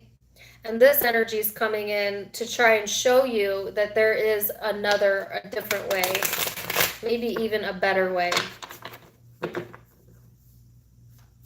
Person you're connecting with, oh my gosh, no way, is the Star. Okay. Is the freaking Star. So some of you, obviously Aquarian energy here. But it's interesting because it came out like this. I put it upright, but I questioned it. And then the Ten of Swords came out, which kind of confirms that this could go either way. So I'm actually going to leave it like that. And then the Five of Swords, I don't like that at all. Whoa, okay. So Leo, be careful if you're doing future planning. Make sure that the person that you are connected with, if you're connected with someone, feels the same way. Like, don't get ahead of yourself before someone else is ready. Especially if you're dealing with an Aquarius.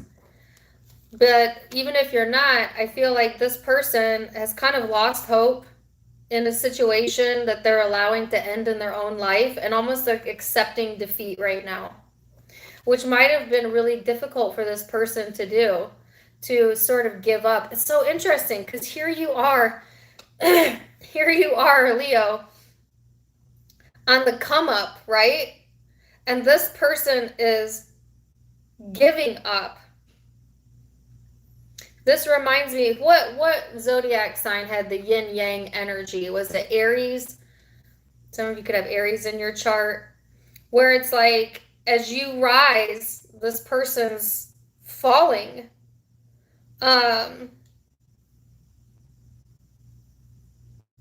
There is healing that needs to be done around this person's energy when it comes to some sort of mental exhaustion that they're constantly putting themselves through that has them feeling hopeless. You know, I just heard hopeless romantic. That could be you or them. But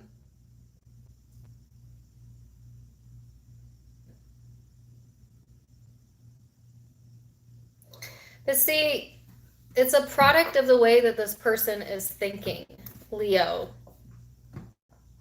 The Ten of Swords to me is a lot of mental energy.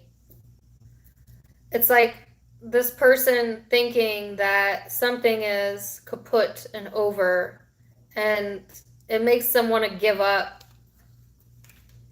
you know, raise the red flag, the green flag, the white flag, whatever.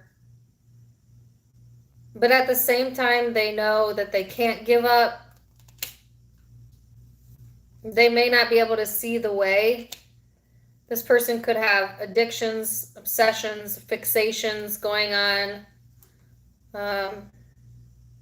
that maybe they keep hidden from others or from you. I heard from plain sight, from your plain sight. Wow, that was really unexpected. And it's like this person's trying to heal the energy around this.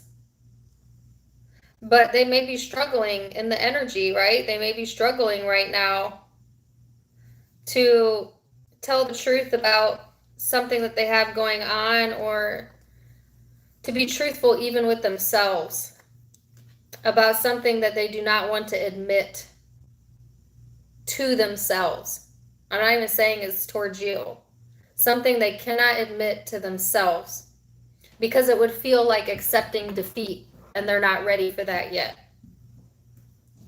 But also, they're seeing this totally from the wrong vantage point, because if this person could flip their energy and see it from the other side of the coin, they would see that this ending, or whatever they're viewing as a defeat, was actually a victory, a blessing and a lesson, and that they don't need to be ashamed of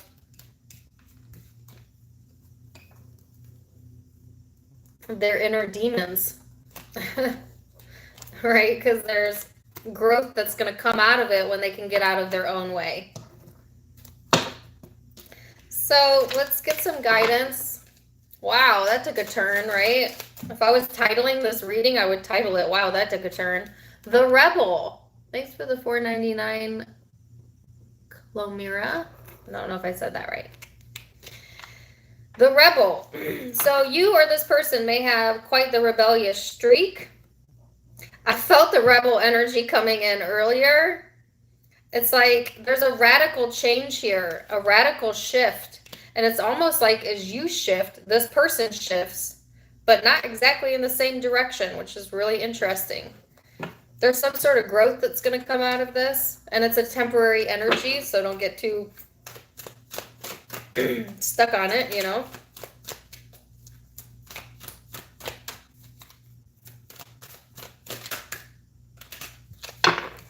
Let's see. Embrace the moment. Embrace this day, this very moment. Think positively today and repel those negative thoughts. Try not to judge yourself or others. This may be harder than you think. What is actually happening is that you're changing your energy. Yeah, so it's like the more you raise yourself up, for some reason, at the same time, this person lowers their energy. So the situation is not calling you to judge. It's just calling you to keep yourself in an inspired, action-oriented vibe. All right. So you could be dealing with the Capricorn, obviously an Aquarius, another Leo, Aries, Sagittarius. Those are the predominant zodiac signs I'm seeing, but it could be any zodiac sign. It's a general reading.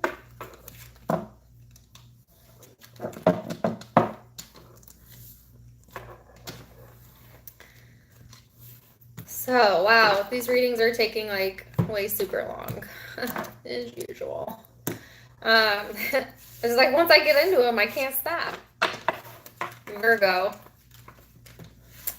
I think I missed super chats. I think I saw that. So let me get to those real quick. Can I look at my face for a second? Thank you for the $5, Stephanie. Thank you for the $5, Kathleen. Glad it resonated.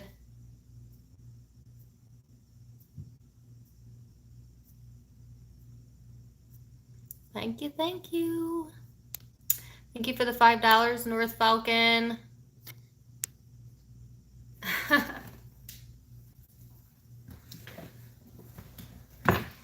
Do I need eyeglasses? No, I'm not getting up so that I could see it. I'm getting up because I have to scroll down to be able to see, and I can't reach it from here without showing you something I don't want to show you. So that's why I get up close and look. Although, you know, I probably do need glasses, but I refuse to wear them because I have it set in my mind that my eyes will correct themselves. I just feel that that's going to happen. Anyways, random. Anyways, Virgo. Thank you for the super chat. Somebody left a comment on my last live and they said, you know, Dana, I love your readings, but could you stop thanking people in the middle of your reading. It distracts me. And my answer to that is, don't tell me what to do. I want to thank people right in the moment because I'm genuinely grateful that you guys are giving me your time, energy, and a super chat. Like, how rude would it be to ignore? I do try to wait till the end of the reading, but not always. Just deal with it. Just deal with it. I don't know what to tell you, you know?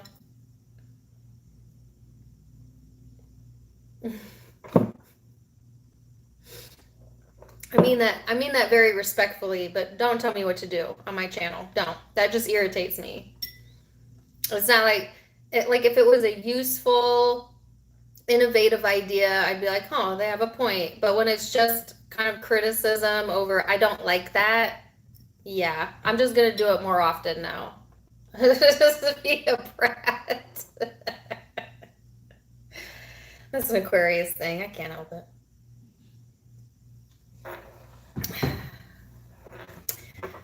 Yeah. Anyways, Virgo. I gotta get done at a decent time because somebody's taking me out to eat today. I don't know who it is, but I didn't get all dressed up not to go out to eat. So we need to get moving, right? Virgo. Here we go.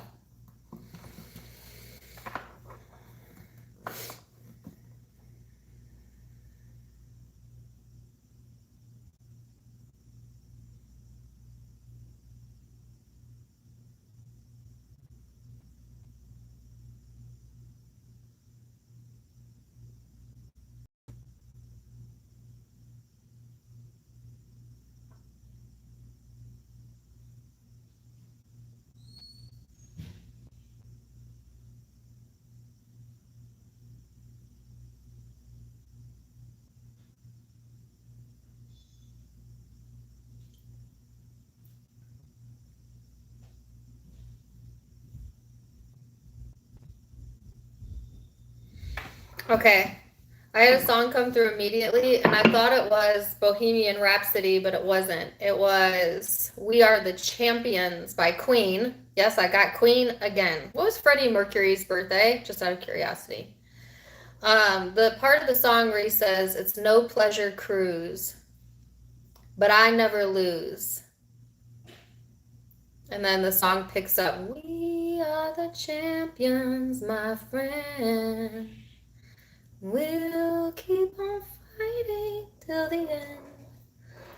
We are the champions. Go check out the lyrics to that song, Virgo. It's an uplifting song. I love Queen, all right? Not everybody does, but I loved Queen. And I saw first of all, so unique, like incredibly unique music, right? Nobody was like them at the time that they came out. But it's also an uplifting song, and where he's saying, my life hasn't been a pleasure cruise, right? My life has not always been easy, but I am the champion, but I will prevail. And it's this, a very intense song. So I feel like, Virgo, you might be in that energy as well of wanting to prevail. Is Freddie Mercury a Virgo? Well, that makes so much sense. I honestly did not know that. That makes so much sense. Oh my gosh. So let's think about Freddie Mercury's personality. Not saying he's the poster child for Virgo, right? Lots of variations to Virgo, but like someone who is very unique, not afraid to be himself, and yet at the same time, he wrote a lot of songs where he was very hard on himself, where he kind of self-depreciated. And Virgo, as a Virgo, sometimes your inner voice can be extremely self-critical or even like a perfectionist. And that could be a downfall. But at the same time, it's like you almost push yourself to be better by being hard on yourself. You know what I'm saying? Like, some of you believe in hard knock life or hard love, tough love. you know, and maybe you're sweet and soft to other people, but you're tough on yourself. Some of you are tough love all around. You're tough on yourself, you're tough on other people, period. You know, because I get a very pragmatic, realistic vibe. Like, this is what it is, deal with it. You know, and like Virgo, especially if you have fire placements, you know, and like moon rising or Venus, you could be extremely blunt like that. But I don't want to categorize all Virgos in that arena, because I know a lot of soft Virgos that are very soft and empathetic, but so hard on themselves, tough love to themselves. It's like it's on Virgo's spiritual path to do some soothing around that inner critic, so to speak. It's because it's like it makes you a champion, but it also could bring about your defeat as well. But there's this rise in the energy, right? Because I love the song. I love part of the song where he says, "And I'll never lose." And then like they start singing in the background. We are the champions. It's like rallying the troops. Like, yeah, I may have been down, but I never lose. And here's one thing I will tell you. Okay. I have Virgo children. I have a Virgo father. I have a Virgo brother-in-law. At one point, I had a Virgo boss. Virgos cannot stand to lose. And they are often really sore losers. I say that with love. Do not be mad at me. There's like this something which I appreciate and I admire. There is something in Virgo that wants to win. Wants to win. To be the champion. You know? So like maybe that's your anthem. We are the champions, my friends. All right, so it's the second house of assets showing up here. Some of you connecting with Taurus energy. Others of you, this is talking about your money, your material world, your possessions, right? Also your talent, your finances, and how that's all connected with almost this championing, competitive somewhat energy, this desire to be on top.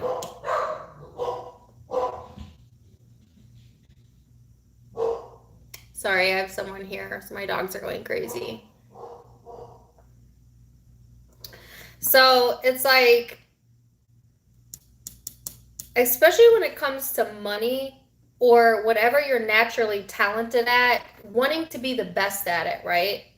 Like, I don't know one Virgo, like, celebrity that didn't want to be and strive to be the best. Think about it. Michael Jackson, Virgo. Pink, Virgo.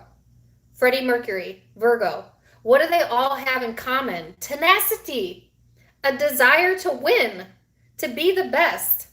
You know, Pink is probably my favorite female Virgo that I like to reference, because like not only did she want to be a badass singer, she wanted to be an acrobat, a dancer, you know, like she is a quintessential high vibing Virgo.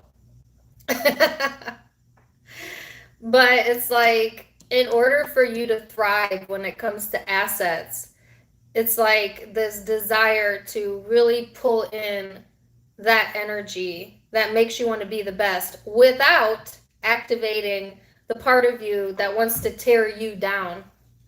Because there's this other part of you, Virgo, that wants to come in and be like, that wasn't good enough. You didn't do that good enough. You didn't say that good enough. You need to be more this or more that. And that part is damaging. Queen of Pentacles. So it's all about your comfort zone, security, aesthetics. Okay, is Beyonce a Virgo too? There you go. Like, hello. You know, it's like the more comfortable you can get in your Virgo energy, in the skin that you're in, and just be okay with who you are, right? The easier things will start coming to you in the material world. Like, things start materializing because of the belief that you hold within yourself. But every time you naysay yourself, you bring it down a notch. And every time you self-criticize, you pull your energy down a notch. And so just be cautious of that. But I feel like things looking very comfortable right now. Or you're going into a phase of your life where you're a little bit more comfortable in your own skin, with where you stand in the material world.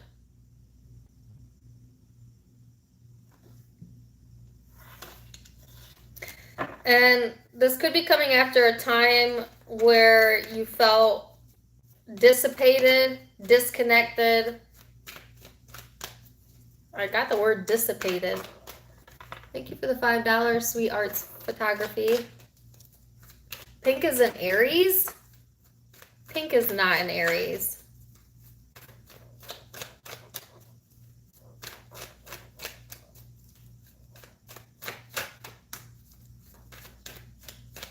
September 8th. Yeah, she's not an Aries. I hate to break that to you. But thank you for the super chat. I was like, no, because her birthday's only a few days away from my son's. I know that because I looked it up. Because I was watching one of her concerts and I was trying to guess her zodiac sign. And I was like, oh, okay. She was born right around the time my son was born. I mean, not year-wise, but day-wise. Does anybody else ever try to do that, though? Sorry. Sidetracked. Do you ever watch other people on TV or YouTube and try to guess their zodiac sign? I do this all the time. It's like really fun. We were watching Discovery Channel, 90 Day Fiance. I don't know why I keep watching it, but I do. And I was like trying to guess all of their zodiac signs. I was pretty accurate. Thank you for the $9.99, Amanda. Armando. I don't know why I say that. Maybe Virgo, since I'm saying it in your reading, you may also do that. Actually, as a Virgo, you probably most definitely analyze and do that to other people because Virgos are very analytical in that respect. Is she an Aries moon? Okay, that's different than being a Aries sun, though. But that makes sense. Virgo sun, Aries moon, pink. Okay. All right, anyways. So you have the page of the Two of Wands and the Page of Wands. This is kind of being at odds with where you're headed next. And it's like,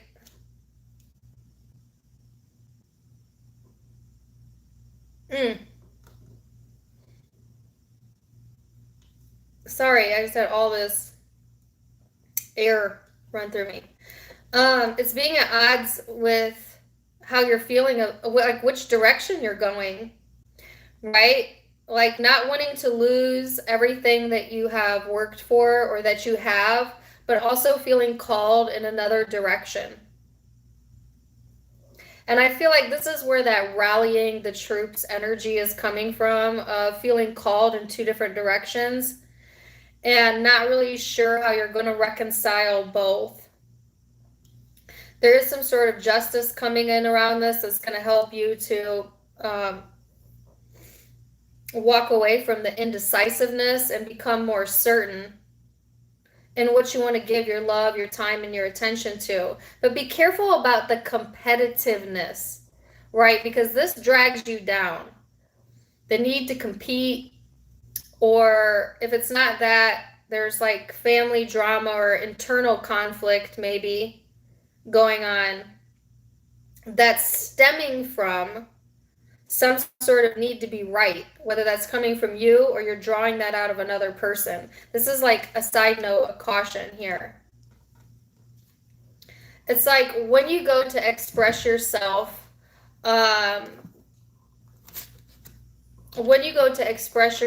Virgo, during this time frame, if you come at it from a defensive, like, space, right? Like sometimes we think we're being empowered, but we're actually being defensive. Like be careful with that. Like if you don't if you want someone to hear you out, then you got to be open to hearing other people. Like, not everything and everyone in your life wants to compete with you. And some of you may view other people as that, but that's because what you're really viewing is yourself, always feeling the need to win. And therefore you perceive other people in your environment as wanting to compete with you, but you're actually calling it into yourself, because that's the perception you hold of self, because you're always competing with you.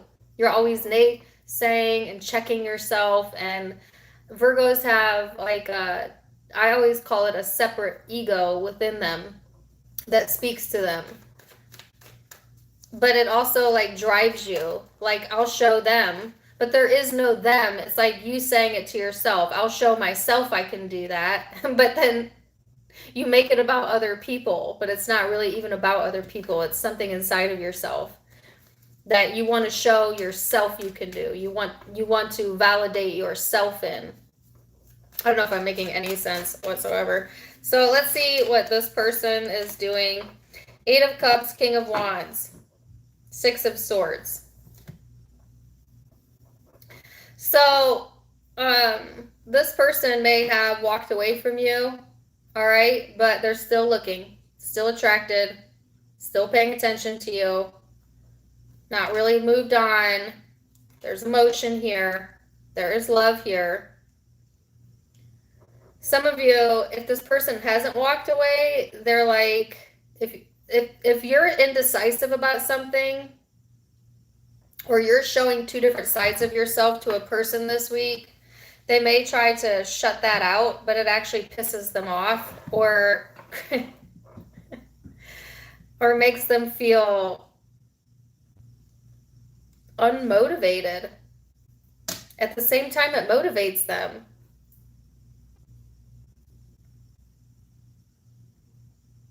This is a really bizarre reading. So whoever you're connecting with, there's a sense of walking away, right? But then looking back, but then pushing forward and trying to be like loving about it, but at the same time being cold and detached. Like, this person's all over the place energetically. You know, it could just be that there's a distance, physical distance between you and this person. But it's like this person may have lots of different moods, you know, mood swings and stuff, where they want their space, but then they're mad that you gave them their space, and then they're like, fine, I don't need you anymore. And then they're like, no, just kidding, I love you. And then it's like, well, no, I know better. This person is all over the map emotionally. Like really inconsistent and temperamental during this time frame. But you're also a bit indecisive in your energies. So, or I should say, of 2 minds as to where you want to put your time, focus, and attention. So this person may sense your inconsistency and then behave inconsistently towards you.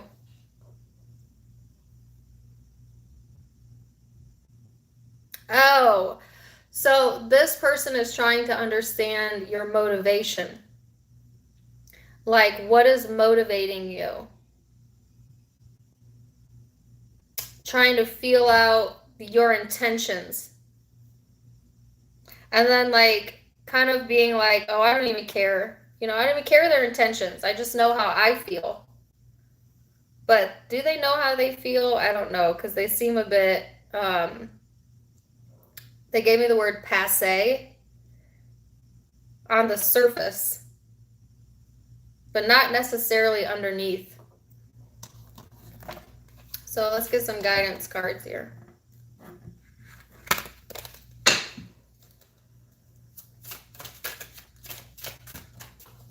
I still have that song playing in my head. We are the champions. Letting go. So there's something that either you or this person needs to let go of. I feel like both have tried to let go in the past, but both keep coming back around to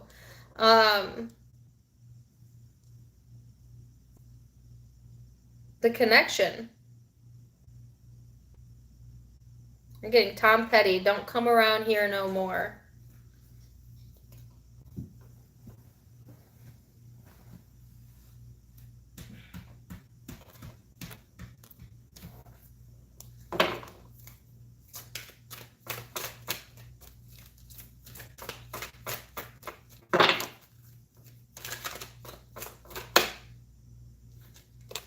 Says, give back. Today is the day to cast aside normal routines and make your main purpose to serve.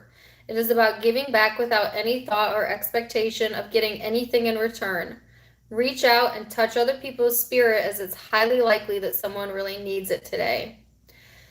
So this is a really interesting card, Virgo. It's almost saying, like, cast aside some of this conflicting energy or this desire to win, because there's something more important here, and that is the opportunity to, like, touch another person or be a bigger person, or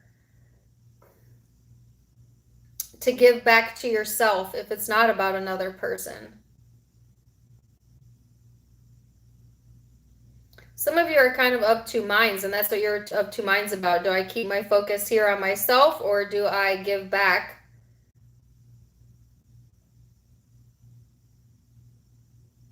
I'll just tell you this straight up. If you think someone's moved on from something or that they've let something go, I assure you they have not. I assure you they have not. It's still lingering. All right. So you could be dealing with Taurus, Virgo, Capricorn, Aries, Libra, Leo, Sag.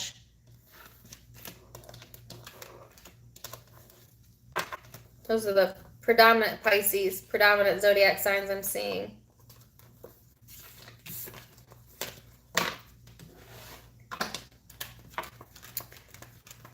So let's go to Libra.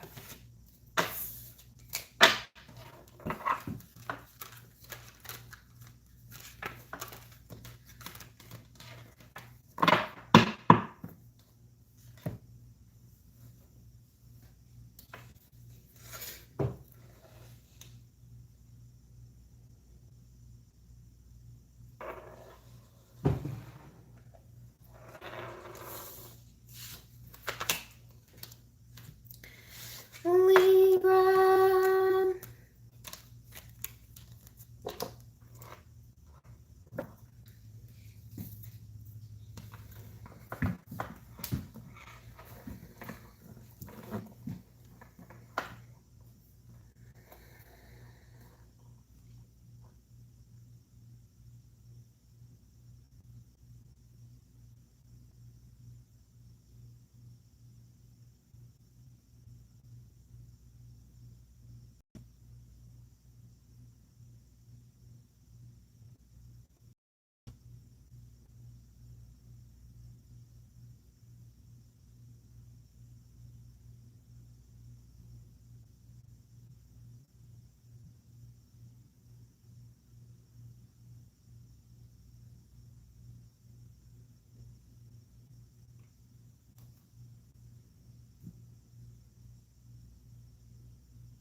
So Libra, I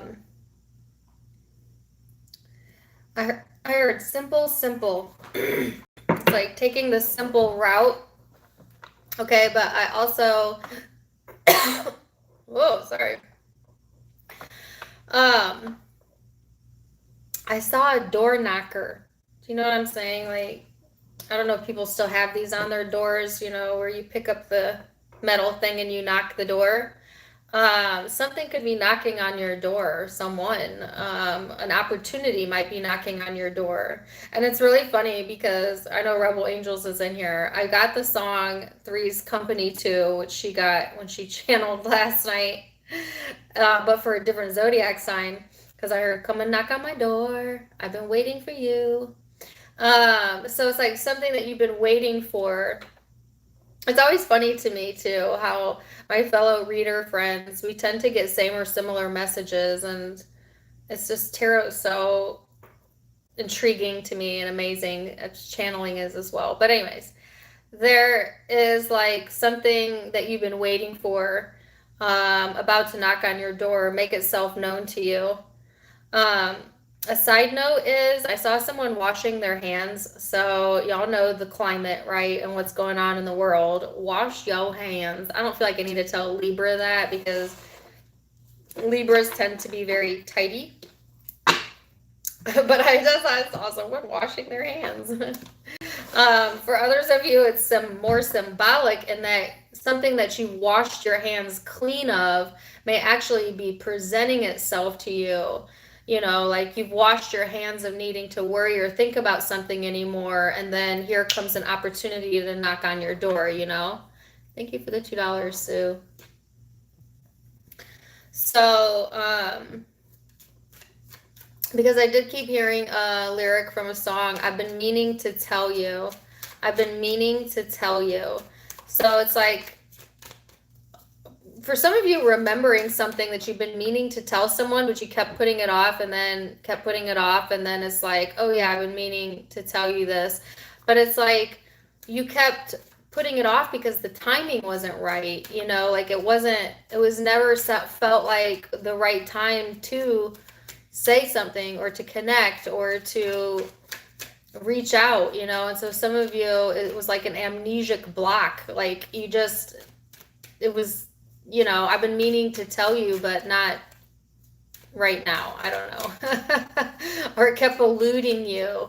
All right. And if this isn't you, then this could be someone you're connecting with, Libra, where someone may have something that they've been meaning to tell you, but it just kept eluding them as to like how or where or when, or maybe it wasn't even like that. Maybe it's just like every time they talk to you, they always forgot to tell you that. And then they're like, oh, they hang up the phone or something. And they're like, oh my gosh, why do I keep forgetting to tell them that? You know, it could be as simple as that. But take it as it resonates, right? It's just this feeling of something that hasn't been expressed that you may have washed your hands of, or this person may have, and it knocking on your door. Okay. So 6th house, Virgo energy for some of you. This is about your craft, your work, your details, your health, your well-being. I did get washing hands, right?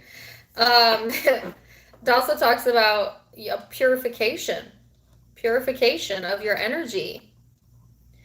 So where in your life do you feel like you could benefit from some purification, from some exaltation, from getting something clear in yourself, you know, or getting clear on something that you feel strongly about? Because that's what this full moon is asking you to look at, but also in the week or two coming up.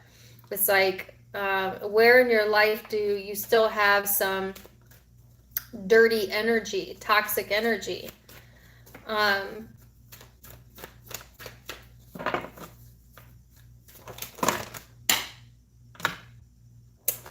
Well, I didn't want to know your whole story, so we'll put that back.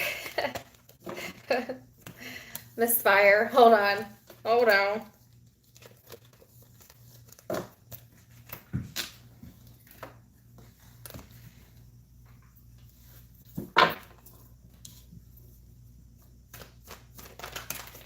Really? Come on, Libra. What's that about? Okay. High Priestess and the 2 of Wands, which is progress. So this is talking about your higher self, your higher power, and making some sort of progress. Okay. This is a purification as well of the higher self, whether that's done through energy work, meditation, diet, placing more focus on your well-being. I feel like some of you are making progress in that area. Say if you've been trying to be healthier, or you've been trying to keep your body pure, your mind pure. Like, I feel like there's some progression in that arena. If it is more to do with like feeling more clarity and being connected with your higher self, I also see progress in that direction. And all of this kind of helping you to solidify something that intuitively you picked up on, but you washed your hands free from, and then now it's knocking on your door, like energetically speaking, meaning the answers are arriving, or there is change in a situation or an opportunity presenting itself that's going to allow you to progress. Okay.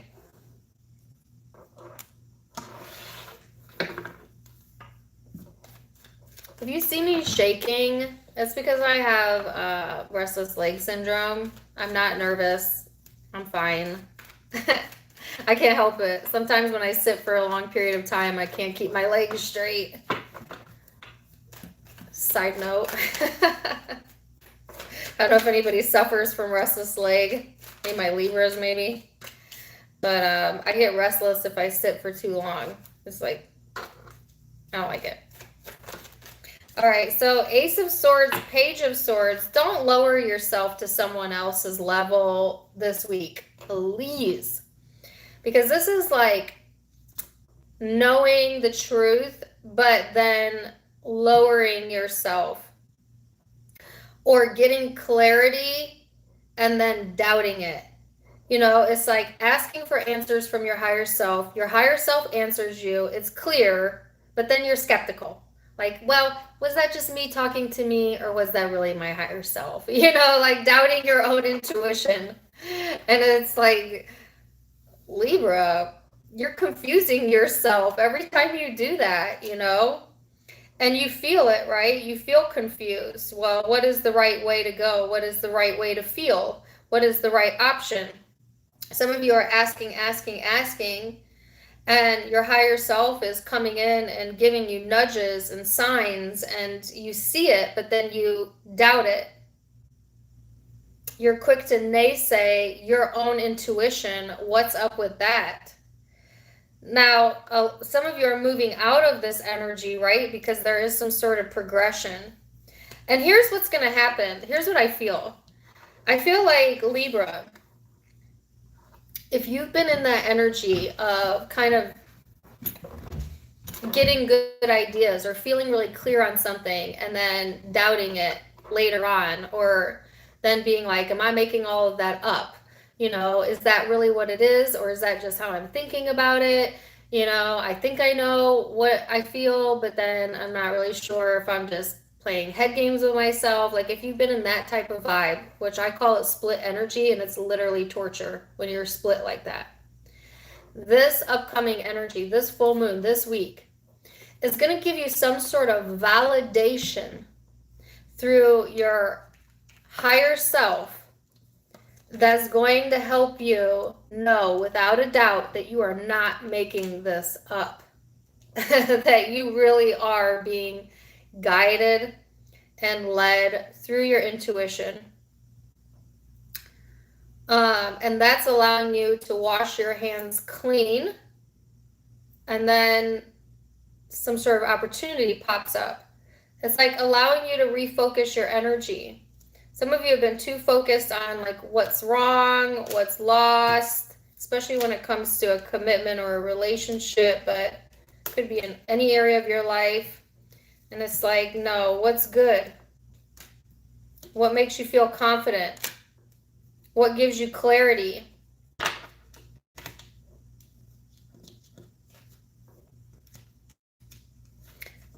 You know, don't focus on like love lost. Focus on the love that's present in the now, right? If it's love lost, but no such thing, right? And then there's that reminder of like, oh, I've been meaning to tell you. Ooh, some of you are connecting with someone that's been meaning to tell you something. Okay, and they're being guided through their intuition to communicate to you clearly. And see, you might have doubted that the validity of something that you also had an intuitive hit about, because maybe you didn't see the evidence. Maybe there's trust issues here. Some of you doubt your own abilities.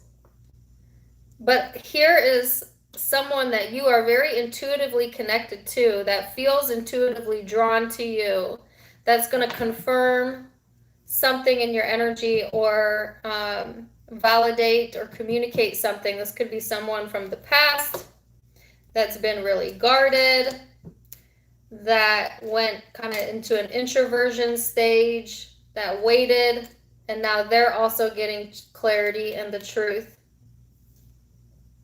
and making a decision from that space. And this is Libra energy. That's why I keep getting the words, I've been meaning to tell you.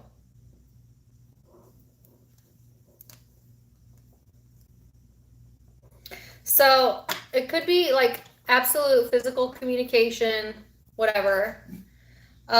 Or it could be energetic, like telepathic reassurance from your higher self that you're thinking about it correctly. But I do feel for most of you, there'll be some sort of meeting of the minds or some sort of validation being shown.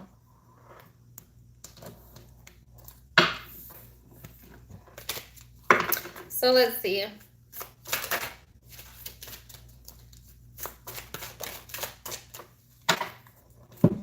Receptivity, yes, be open, be receptive. This may also have you feeling more creative. I know I have a Libra moon, and I had a dream last night that I was going to redecorate my entire house, and I woke up wanting to redecorate my entire house. That's not something I was planning. So like you might also be getting downloads in your dreams, Libra, or just random thoughts about, you know what, I think I really want to redesign this, or paint something, or do things that make you feel a little bit more creative. It's coming from your higher self, like inspired intuition, inspired actions.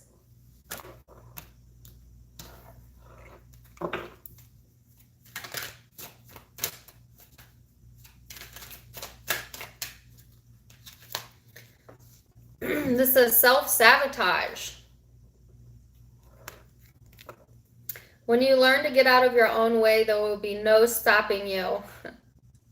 Most of the time, it's not others who prevent you from achieving your goals. It's that inner voice that derails those carefully woven plans. Some of you unintentionally were self-sabotaging yourself by constantly doubting your own higher self. You know? So, stop it. Stop doing that. All right, so you could be dealing with a Virgo, a Leo, Taurus, could be Capricorn,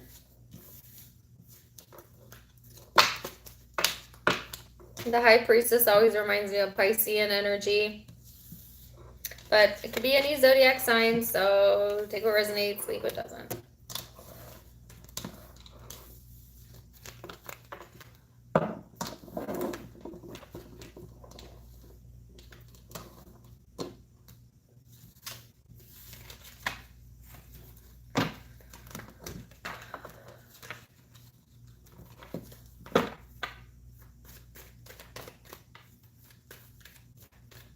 Scorpio.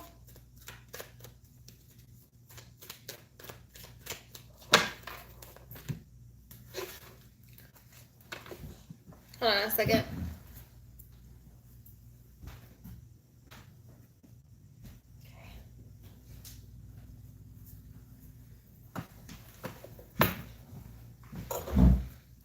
I gotta time check myself. What time did I go live? 11:01. Ah, okay. I need to speed this up. Scorpio.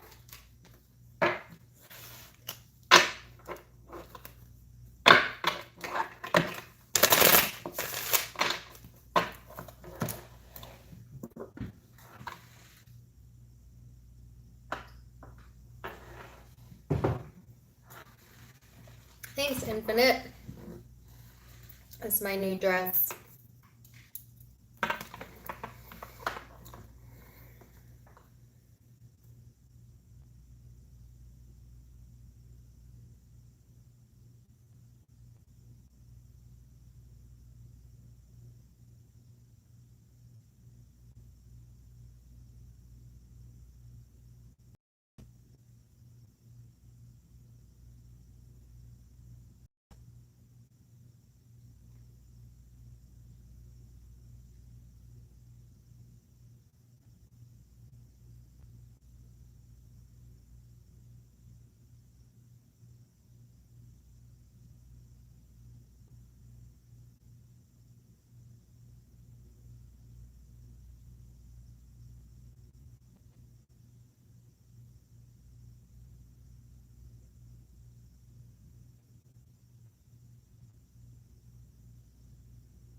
Okay, so Scorpio, they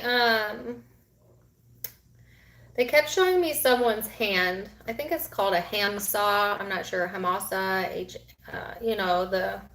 the hand with the eye. Actually, it's this. That symbol. They kept showing me that symbol, right? So maybe look up what that means for you. But to me, it's your third eye, right? And then I heard the song. You got the whole world in your hands. You got the whole world in your hands. And they were showing me the palm. They kept showing me the palm as being significant for whatever reason. And it made me think of like a palm reading, like where you look at your lifeline and your love line. I don't do palm readings, but it's like having the map in your hand, quite literally, right? Or that's how a palm reader would explain it to you if they read your palm. But it's like having everything that you need to know in the palm of your hands. If you could follow your higher self and your intuitive self and your third eye is awakened, right? Now, what really made this meditation interesting is as I'm looking at the hand, it turns into a blade. And I started seeing scenes from the second Terminator movie, the Terminator where he can shapeshift and be like liquid, and like he can make his hands into weapons. And it's, you guys know, it's the most famous Terminators movie. I don't know why I'm bringing this up.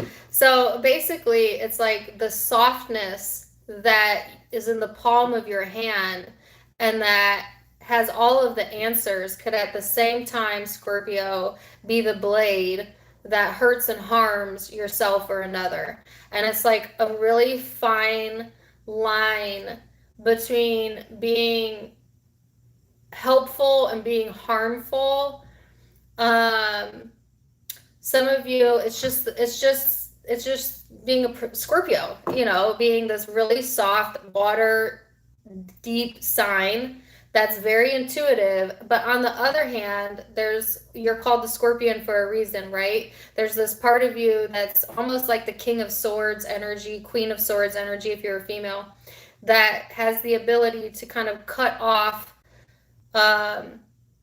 people or emotions, or detach, all right? Especially if you have air in your chart. But it's like the choice is up to you, right, Scorpio? So that's what they're showing me. It's like you have the decision in your hand. You have the answers available to you. And through your third eye, it will show you the map to the path of least resistance. But if you cut yourself off from your intuition or your emotional self by turning into that more cold-natured part of you, then you almost close off that map, that knowing, right? Then the hand closes. It's almost like saying also the same hand that loves you or feeds you could be the same hand that hurts you. You know, like, I think there's a saying around that, right? Like, don't bite the hand that feeds you or something. Anyways.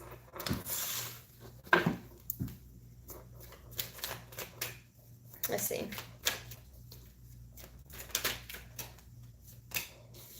So you've got Aries energy showing up. You could have Aries placements, be dealing with one, or that's just the influencing energy. So this energy is very daring, very assertive, very fierce, very blunt, right? It can be like a very exhilarating energy, but it can also be a little bit compulsive or impulsive, maybe argumentative. You may find like yourself getting a bit temperamental in the energy, or you could be dealing with someone who is very fiery like that, maybe a fire sign that triggers you or is argumentative towards you, okay? But I want to go back to that. It's like I keep trying to get out what they're trying to say, and I'm not getting it. And so they keep bringing me back to it. It's like almost like the very thing that gives you power is the very thing that could disempower you if not used in the right way.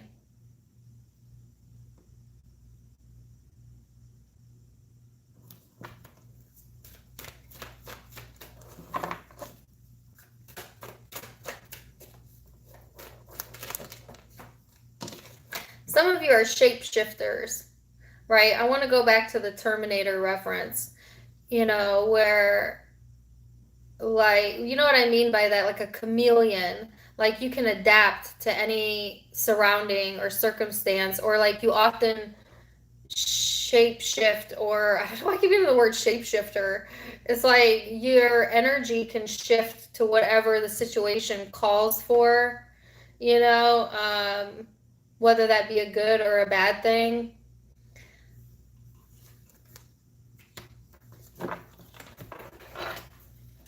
Or you could be dealing with someone that is a shape shifter. Like they often switch up on you, or they shift their energy depending on their environment and who they're around if it's not you. All right, so you have Justice, Two of Wands, and the King of Pentacles. There's a need here to stay balanced, because if you lose balance, you're going to lose progress. So it's like stay grounded and stay practical here, Scorpio. Stay focused on the task at hand. Try and keep your calm. There is some sort of justice being brought to a situation that's allowing you to have some sort of progression here. It's like some of you are moving out of this rebellious kind of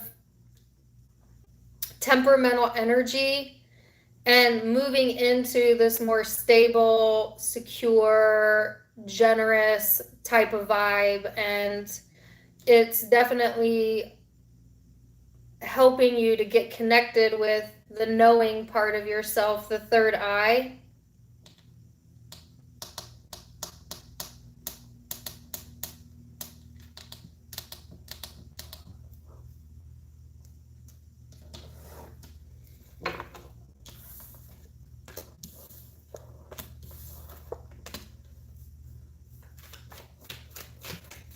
So let's see.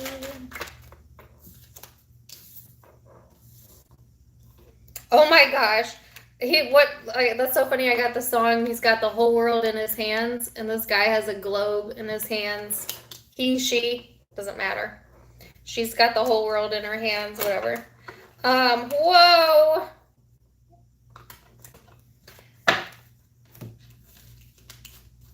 Wow, it's so interesting. I got the King of Swords imagery and then the King of Swords out. Some of you are doing with an air sign. I'm not going to keep all of these, but I'm just going to take note of them.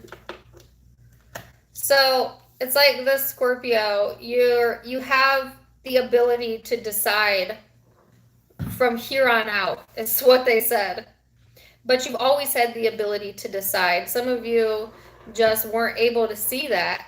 You were coming at something from a wrong angle, right? But now it's like the power of decisiveness is in Scorpio's energy. And there is a hyper fixation on what it is that you feel strongly about. This to me, I don't want to call you the Terminator, right? Especially if you're a masculine Scorpio. My feminine Scorpios, you could be dealing with a masculine like that, where they have two very different sides to them. Like this very soft piece and then like this Terminator piece. But it could also be female Scorpios exuding this, right? So there's just like this. There is this two competing desires here. One that wants to look towards your future and do the right thing because it feels good to you when you do the right thing, right? But then there's this other part of you that wouldn't mind having like the last word, or that's fixated on something that you know is not good for you, right?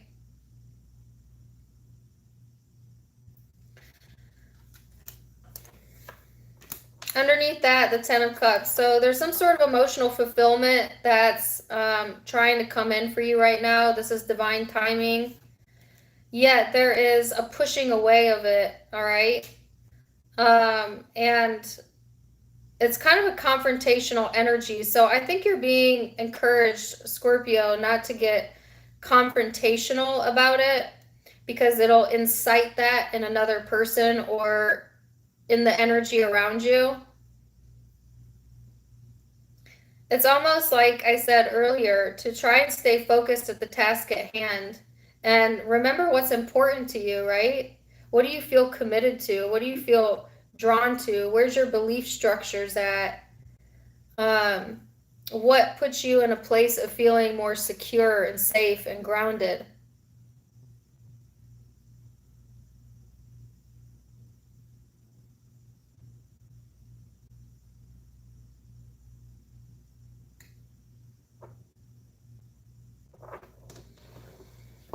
So, Scorpio, there's an open invite on the table. That's what this is. An open invite. Energetically speaking, between you and another person. I'm going to come back to that. Let's go over here. So whoever you're connecting with is the Nine of Wands and the Three of Swords. I knew the Three of Swords is going to come out. So there's more than one person involved for a lot of you. All right. Because this is a different situation than this person. That's why I said, let me come back to that. Let me come back to this. Okay. There's two people showing up in your energy this week. So there's someone over here that's feeling depleted, exhausted. They don't really, it's kind of like a give up energy, or like, I've had enough, or I don't want to fight. They might have heartache going on or feel heartbroken. They may be at an emotional or physical distance from you. But I do feel that they are very much still intuitively drawn towards you, Scorpio, and there's karma surrounding this. But there's also a decision here to be made on whether or not to give up on a friendship or a connection or whatever. And then there's an interference over here. Another person, different situation. This one is calling your attention, an open invite. This person is somewhat defensive, but there is also karma surrounding that situation. And underneath that, there is an incredible amount of emotion and emotional fulfillment as well. So no wonder I was seeing two different parts to Scorpio, because I feel that there's two different situations going on here in your life, or multiple people you're dealing with, or two very distinct people that you're dealing with. And It's like one decision in one way or the other affects the whole.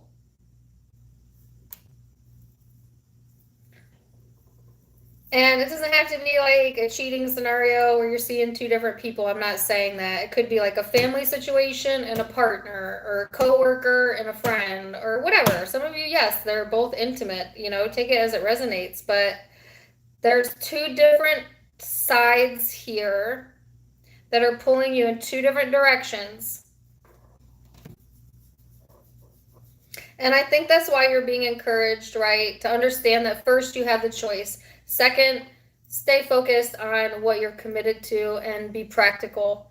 And then I would do my best to feel the situation out.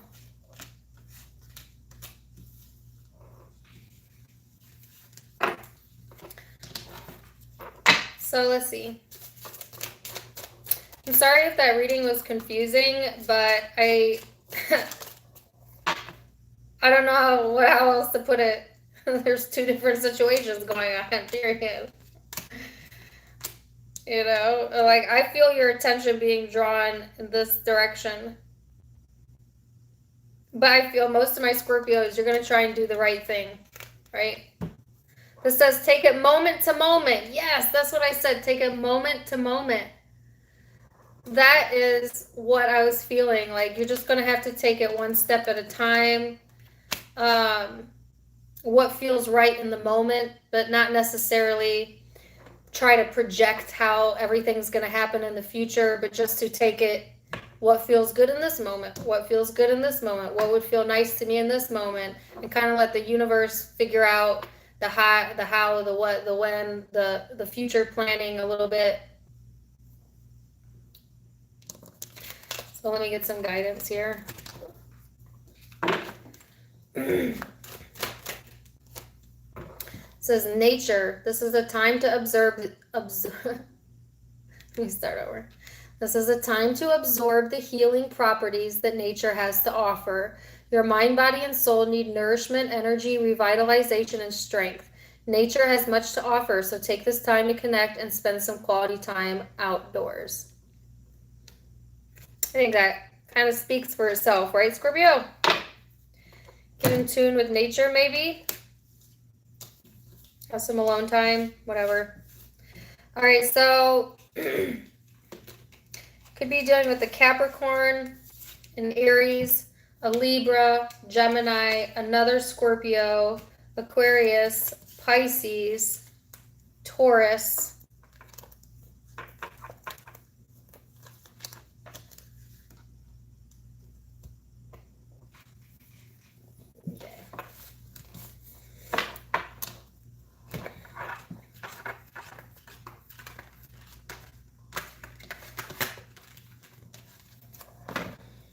Thank you for the $49.99, Georgia Peach.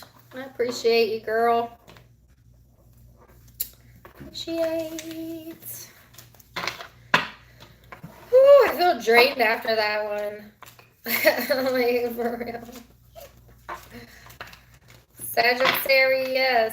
Sagittarius. I hope you pep me up, Sagittarius.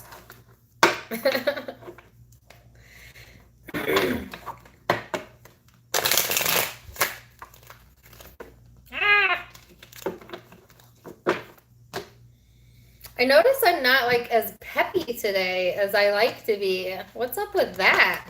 Is it the full moon energy? Is it zapping me? The full moon is in Aquarius, and I'm an Aquarius. But usually it makes me feel like I've been getting downloads like crazy, y'all. I should talk about this on my Facebook maybe later this week.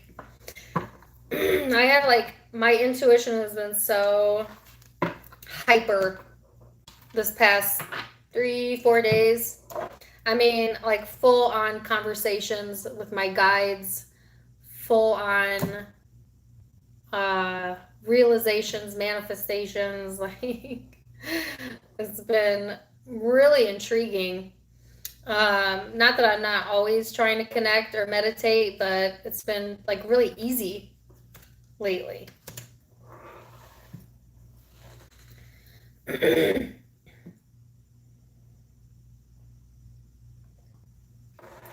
right, Sagittarius.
So, Sagittarius.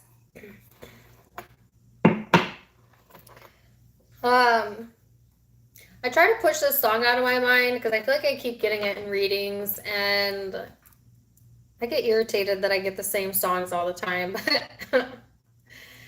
I clearly saw a rose opening up, but not like there's different types of roses, right? This was looked like more of like on a rose bush, the ones that fully open up. But take it as it resonates. Roses might be important to you, the symbolism of roses. Then I got the song by Seal, which I got in, I think it was either Taurus or Gemini's reading last time I did them. A Kiss from a Rose. That song.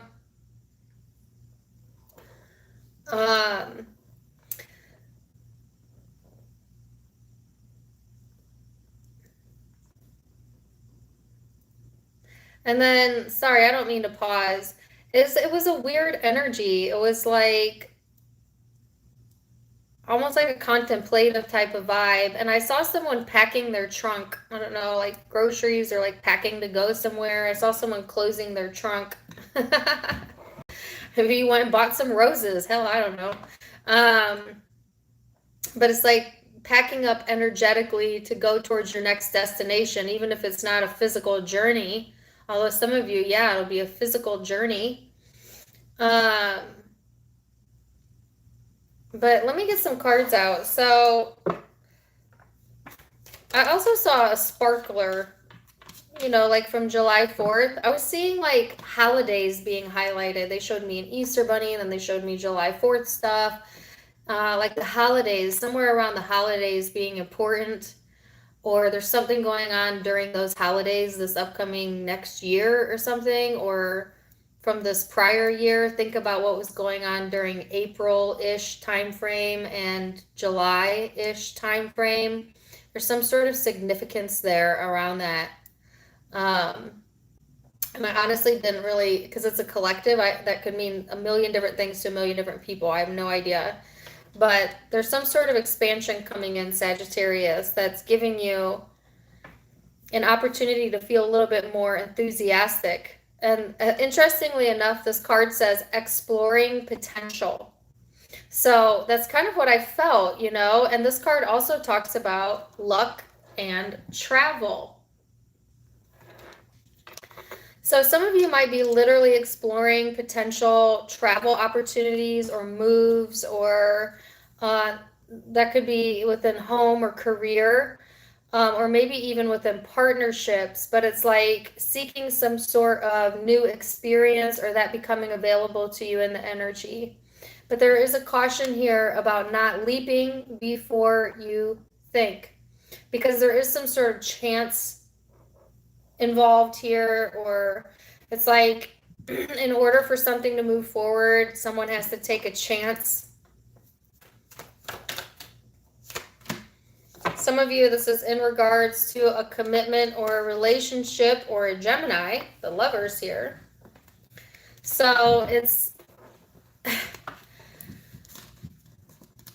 twin flamey soulmate energy, if you follow that, if you believe in that.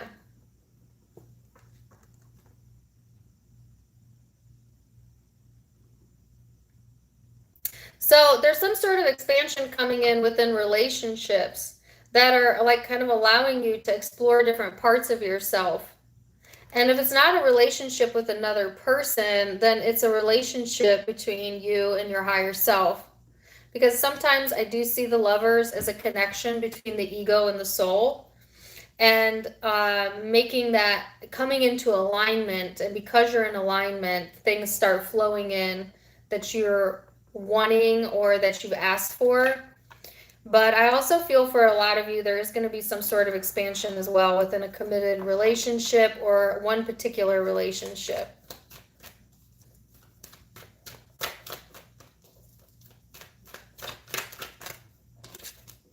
Page of Cups.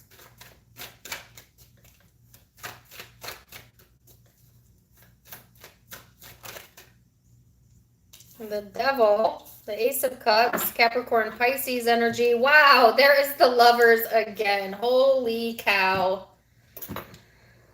So, Sagittarius.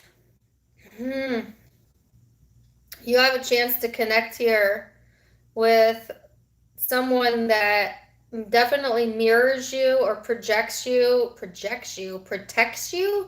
I'm not sure. They might be very protective over you. You might be very protective over them. I'm feeling it's like an intimate relationship, but it could be a child, a friend, a family, whatever. There is some sort of attachment to this person that's not always healthy. You know, there might even be a little bit of emotional immaturity within the connection. Some of you, it is an emotionally immature child that you love a lot, but have a hard time understanding. Or they have a hard time understanding, and there's some sort of movement or expansion in that. Others of you, it's just someone who brings out the child in you, whether that be good or bad, or has childlike tendencies, or they evoke that in you, you know. And it also could be someone that you've known since a child. So take whatever resonates there. But there is a fixation here that's not always the healthiest, yet there's a lot of love.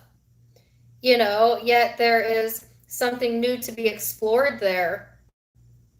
But I feel like you're taking a look at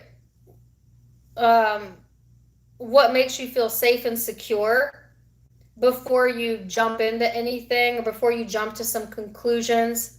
You know, thinking about, well, what decision would make me feel most in alignment with who I know myself to be, and coming from that space is what's going to help you to make the correct decision here.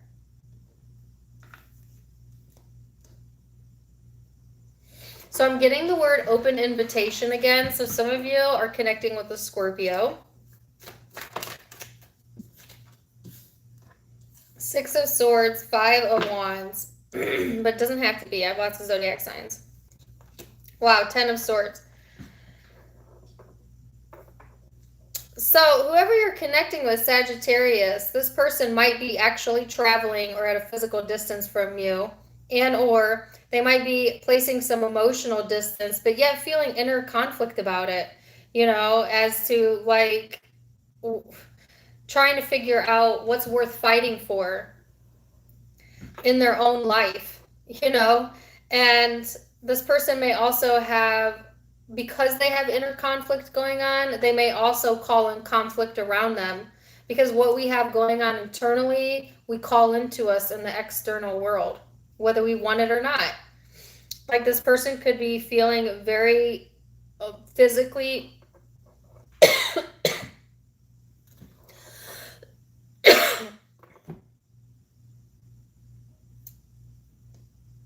Sorry.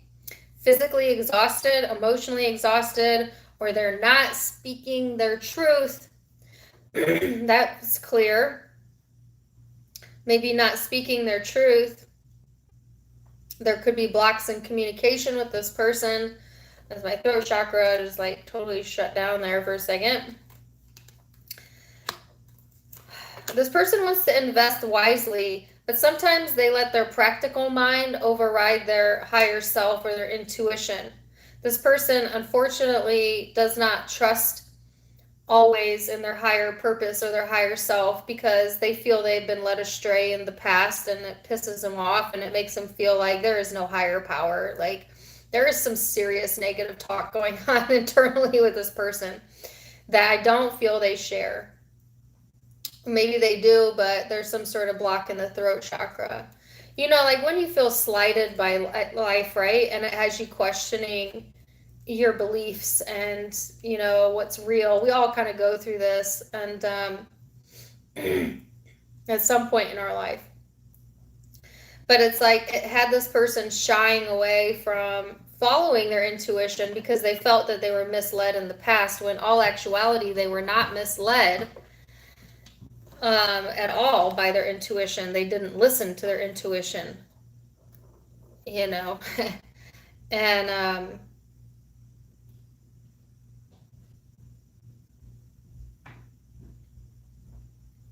that's where the problem started.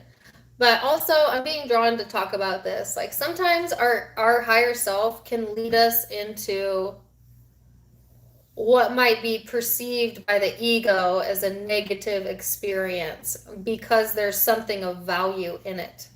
And some people would be like, well, if I was intuitive or my higher self was on board, why would they put me through that? And it's from a higher perspective, sometimes it's because you needed to go through that as a catalyst for your growth and for your change. And that there's always a reward or a benefit that comes from that later on if you could stay in the knowing that everything really is working out for you, even if you can't see it in the moment.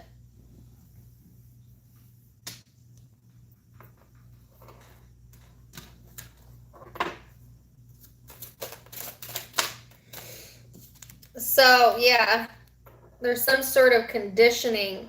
See, there's something that this person has been conditioned to believe that does not serve them. It does not bring them joy. It does not bring them freedom. But because they were conditioned in this way, maybe from childhood or whatever, maybe from prior experiences where they felt let down by the universe, they've shut off a piece of themselves. And the reason they're going through the turmoil that they're going through right now is to release them from the conditioned thought, thereby releasing them from the karmic cycle. Now, you are in the ordinariness energy, which is like simple, finding happiness in the simple things in life, simplicity, the ordinariness of life. Staying focused there, knowing how you feel, but not getting sucked into toxic energy or dependent type of vibes. Keep it simple.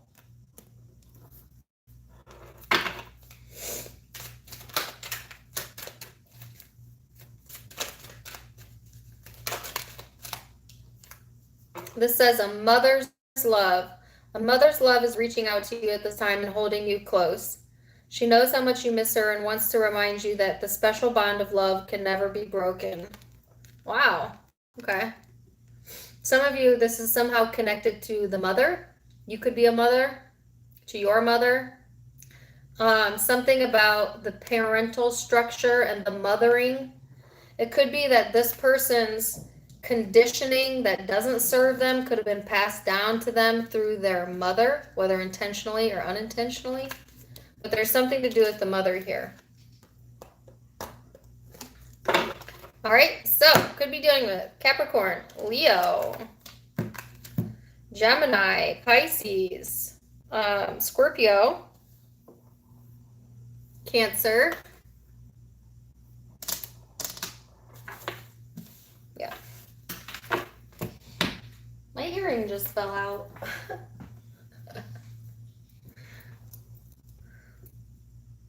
Oops. All right. Capricorn.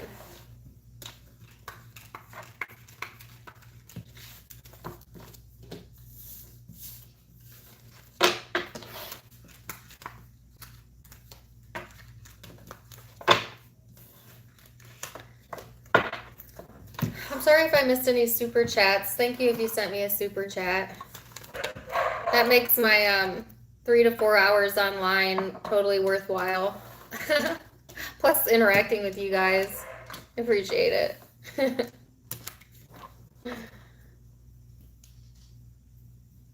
I don't think I missed any.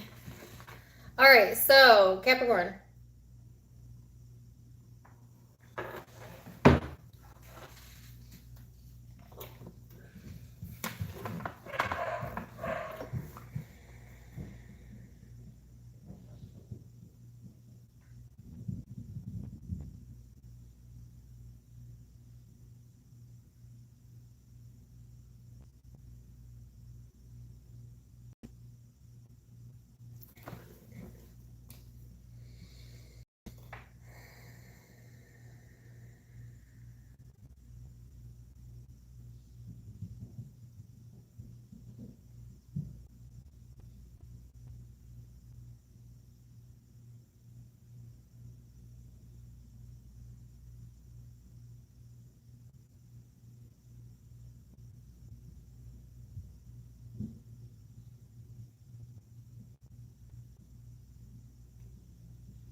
Thank you for the $9.99, Gina. Okay, so Capricorn. I was reminded of an actual in-person private reading I did at an event that I held last year. And actually, the girl I did it on still follows me.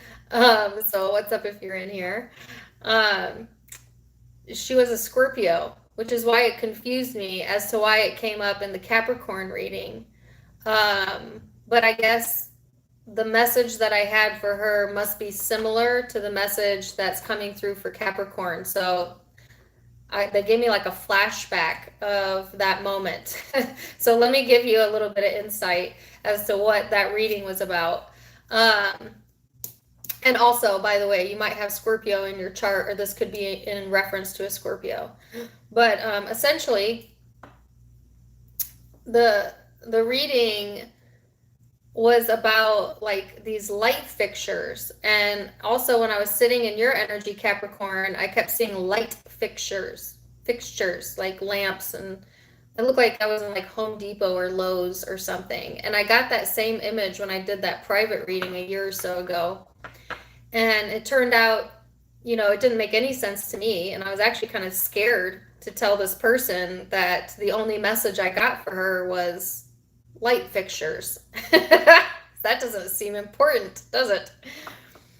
But as it turned out, it was important to her because she, I'm not sure if she was considered legally blind or she just had vision problems. So lighting was very important to her, and her house had a lot of different lighting fixtures in it to help her to be able to see her way.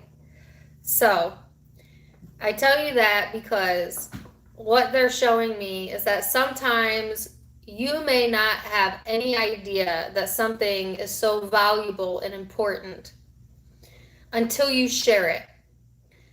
But if you always prevent yourself from sharing your ideas or your thoughts, then you may never benefit people that may really benefit from hearing it. And so to not shy away, Capricorn, from speaking your truth, from trusting your intuition, from putting yourself out there when it comes to saying what's on your mind. All right. because you really don't know what that would mean to someone else until you do it, right? Until you have the bravery to say it. Now, some of you are intuits, you're readers, and you have been doubting your intuition, similar to Libra's reading. You could have Libra in your chart. And this is just validation to you to continue to put energy and effort into continuing in that, because you never know who needs your wisdom or your words or whatever. And now I'm being drawn to a reading I did with a Capricorn last week, and it was a kind of the same or similar message. So now I'm making sense of it as it's lining up in my head. It's like things that seem unimportant or that aren't in relation to one another oftentimes end up all being related or connected somehow. So it's like, don't question really if it makes much sense, because it will make sense in the bigger picture, or it will make sense in the long run, like that type of energy coming through for Capricorn. Sorry, I had a burp. Excuse me. So that was the message that I got, is like, just trust your intuition, and I'm also being drawn to say, like, when you think of someone and you get an inkling, right? Like, I wonder if that person's okay, and maybe you sense a little bit of worry, reach out, even if they're totally fine, at least you followed up on your intuition. Follow up on your intuitive impulses and see how often you're right. Because I bet that you're right more often than you think you are. Thank you for the $9.99, Lisa. Thank you for the $10, Capri lady. Yeah, and I look down, you have Neptune. This is the card of intuition. Also Pisces energy for some of you. This is like the subconscious, universal love, the connectedness of all of it, your spiritual self, your ethereal self, getting in tune with your dreams as well, lifting the veil, okay?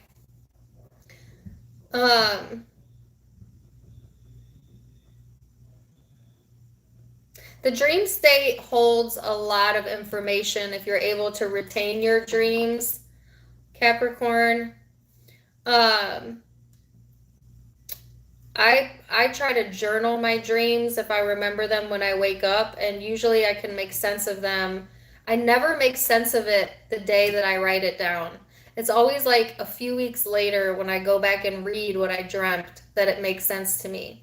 It's like that's what's going on in the energy, like something happening, and at the time it doesn't really make sense or it doesn't really resonate. But then after a few weeks pass or there's time passes, it's all of a sudden like, oh my gosh, that makes so much sense now, and like it coming together in your mind.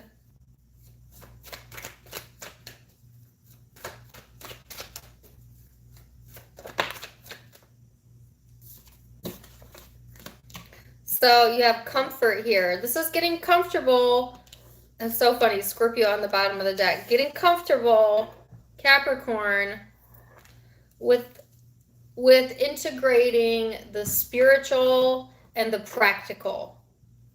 I do find Capricorn energy tends to want to go more towards the practical, but it kind of depends on where you're at in the Capricorn energy, vibrationally speaking. But it's like integrating the spiritual self and the practical self and paying attention to the intuitive hits that you're getting. Like, you might get an intuitive hit that makes no sense to you, like go to the grocery store, or you get a craving, right, for a certain food, and for some reason you decide to treat yourself. And then it turns out, like, the grocery store you go to, you run into someone, or you have another idea while you're there. And then that idea and that connection leads to that and leads to that and leads to that. You know what I'm saying? Like, it all seems coincidental. But then, like, when you get a broader perspective, you see, oh, wow, that all lined up, right? Like that. Oh my God, I have to plug in my phone again. Oh. Last time I went live, I had to plug in my phone and I couldn't get it in. I couldn't get it. And now my phone is dying because I've been live for like 305 million hours. Hold on.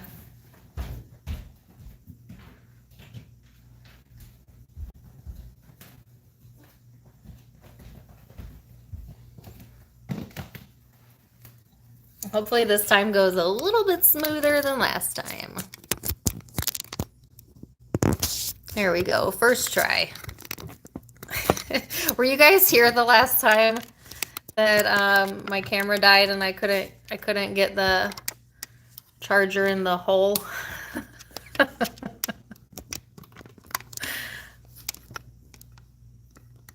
Okay, what is going on here? And then I made a dirty joke.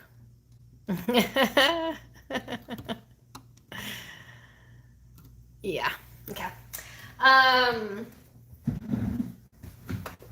This time I got it in on the first try. That's what he said. Look, I made a dirty joke again. Same thing.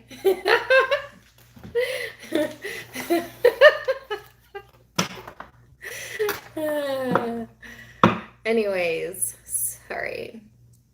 Last time, I hope you got a sense of humor, Capricorn. If not, then that probably really rubbed you the wrong way. But see, last time I went live, go scroll back to Capricorn. I couldn't get the stinking charger in the hole. And then everybody in the chat was making dirty jokes about it. But that time, first try. So.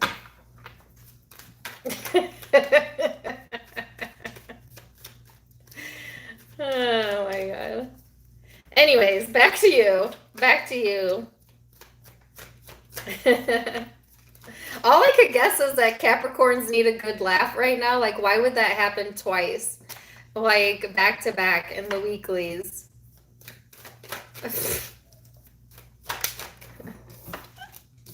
All right, so you have the Eight of Cups here. On your card, of course you do. Knight of Cups. So, Capricorn, it's interesting, right? Because you're kind of like walking into this realm that you've dabbled in before, but for whatever reason had either some doubt around or it just didn't feel right at the time. And this could be your more spiritual self showing up, like I said, where it was like not finding the answers to what you needed answers to in your practical reality. So then it kind of forcing you then to go into the ethers, to go into your spiritual self, to seek some sort of consolidation is the word that they gave me, or consolation, or to seek answers, if nothing else. I don't know why I got those words, but yeah, it's like the energy is kind of like forcing you into the more spiritual aspects of yourself, right? Now, what came of this is the ability to more freely emotionally express yourself and not get so fixated on closing off emotionally. Because some of you have an issue with kind of closing off emotionally, and it's stunting like spiritual growth or whatever, or walking away when really you need to address something. I keep wanting to get this song, Only in My Dreams. Nothing is what it seems, only in my dreams. So there is a sense of safety and security coming through. Like, you can trust your higher self. That's what this is saying. You can trust. You can trust your higher self. Don't shy away from that. Some of you had to go through a situation where you had to distance yourself emotionally from other people or another person in order for you to come to this point in your life where you are learning to trust self. And because of that, emotionally being more open and receptive, and then other people who are also open and receptive being drawn to the Capricorn energy.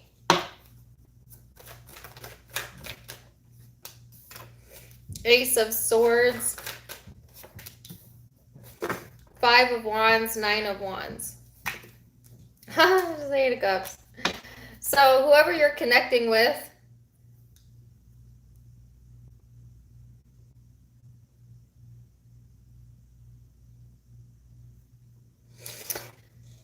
there's a sense here, Capricorn, of like this person wanting to be right. And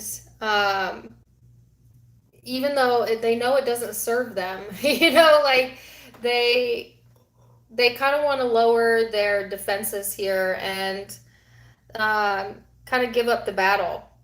I feel like this person has a lot of competing desires going on that has them feeling maybe exhausted as well. Like there might be a lot of things competing for their attention, or that they have to handle in other areas of their life that require their attention, and then they're just feeling depleted because of that.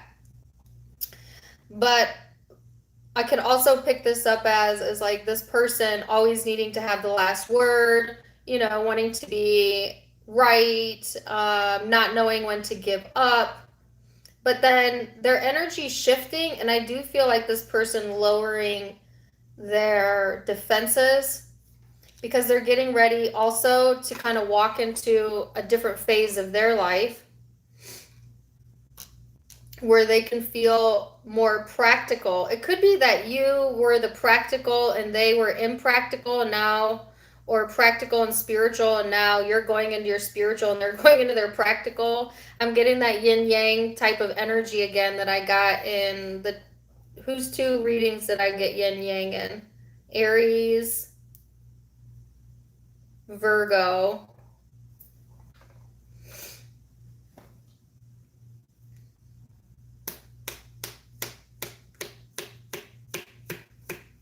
So let's get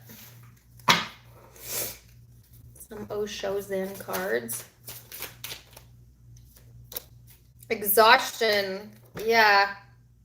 I feel it's this person's energy, but it could be that this person emotionally exhausted you. But I actually feel like the exhaustion is coming from the other person's side. Take it as it resonates. Compromise. So if you've tried to come to a compromise, you're trying to come to a compromise with this person, it could be exhausting, or needing to come to a compromise may help with the exhaustion on the flip side of that coin.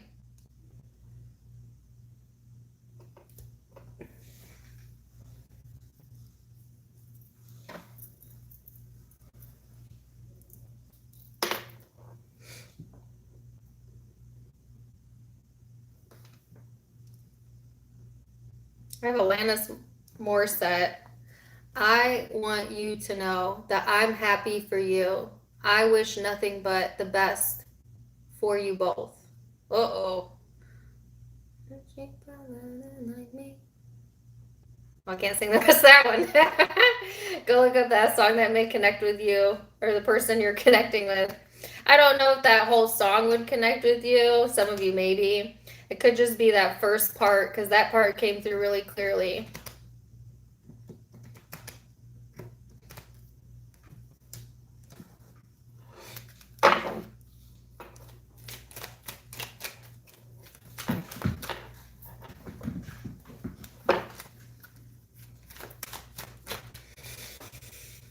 Okay, so the rest of the song is coming through. I'm here to remind you.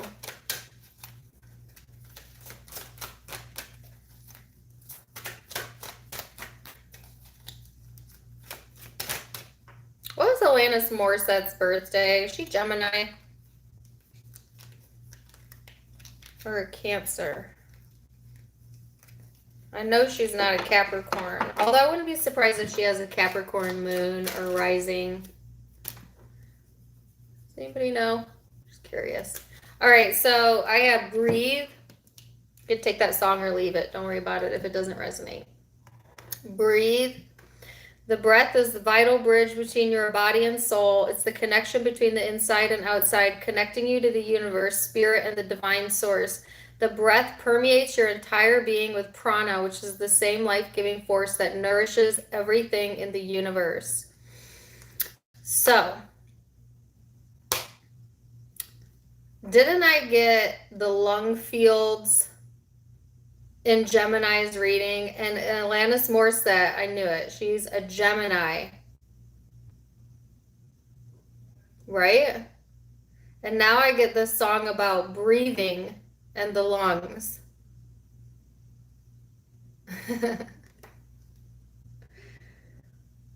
And she's a Scorpio moon.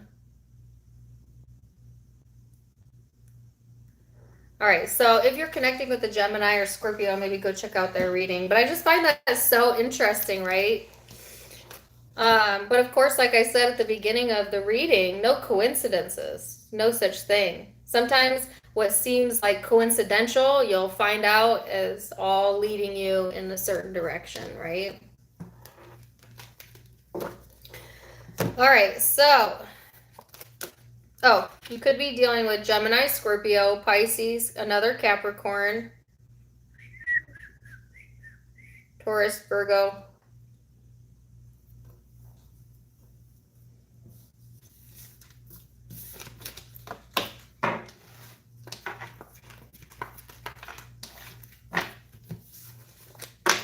And now we're going to go to Aquarius. Thank you for the $10, Stephanie.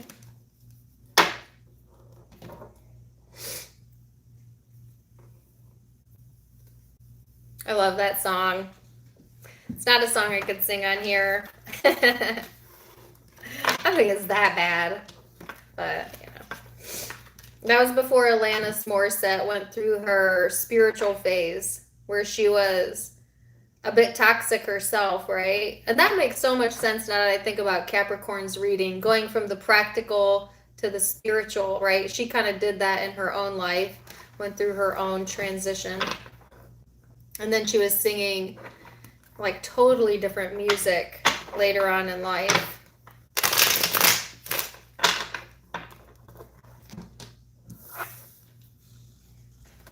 Some of you are going to be singing a different song, you know, like you're in a transitionary period.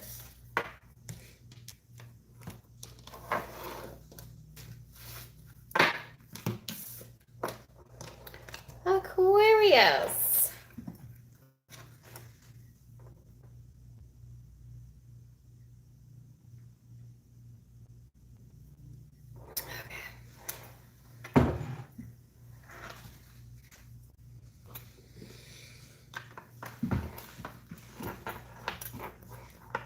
Thank you for the $7.99, Raul.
So Aquarius, I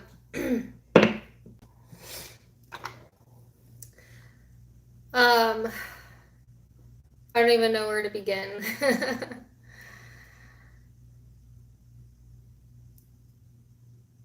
I almost lost almost all of the images. I saw a horse running. I saw a star, but not the traditional star. There's a flower called like the fruit plant or the star. It's like it looks kind of like a star. It's a very specific flower. If you know what flower I'm talking about, please put it in the chat. But it was like opening up, like things were opening up, and then I saw someone fishing.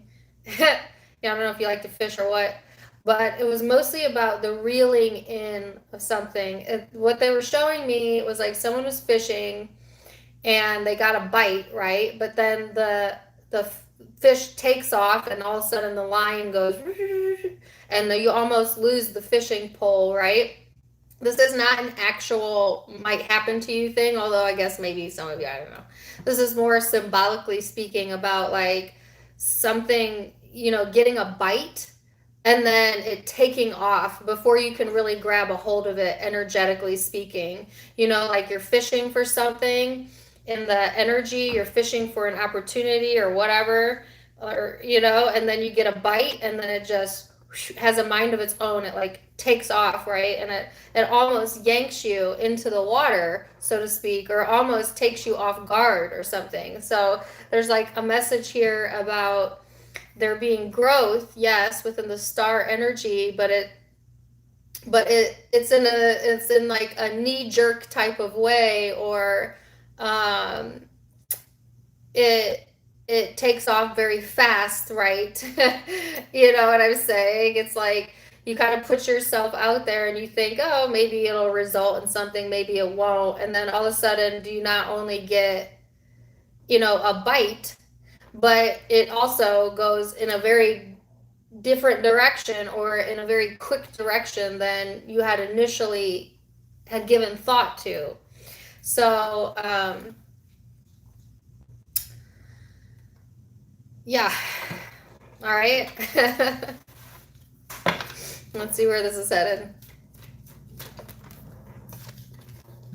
The 7th house of relating. So a lot of you, this is going to be in regards to a relationship, but it could really be any area of your life. Could be within career, could just be like, I'll give you an example that's not in regards to relationships, and then I'll give you an example that is.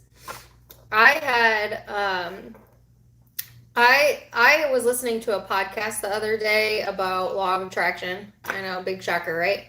And one of the examples that was given about how it could work was this woman who won a house through a giveaway, and how law of attraction played a role into that. Now, I didn't think much of it. I'm not looking to win a house. I'm fine where I'm at. I just thought it was an interesting story. So then this morning, I wake up, and last night I had dreams about redecorating, increasing the size of my house. Like I had all of these house dreams last night. And so I woke up, I'm like, that's really weird, right?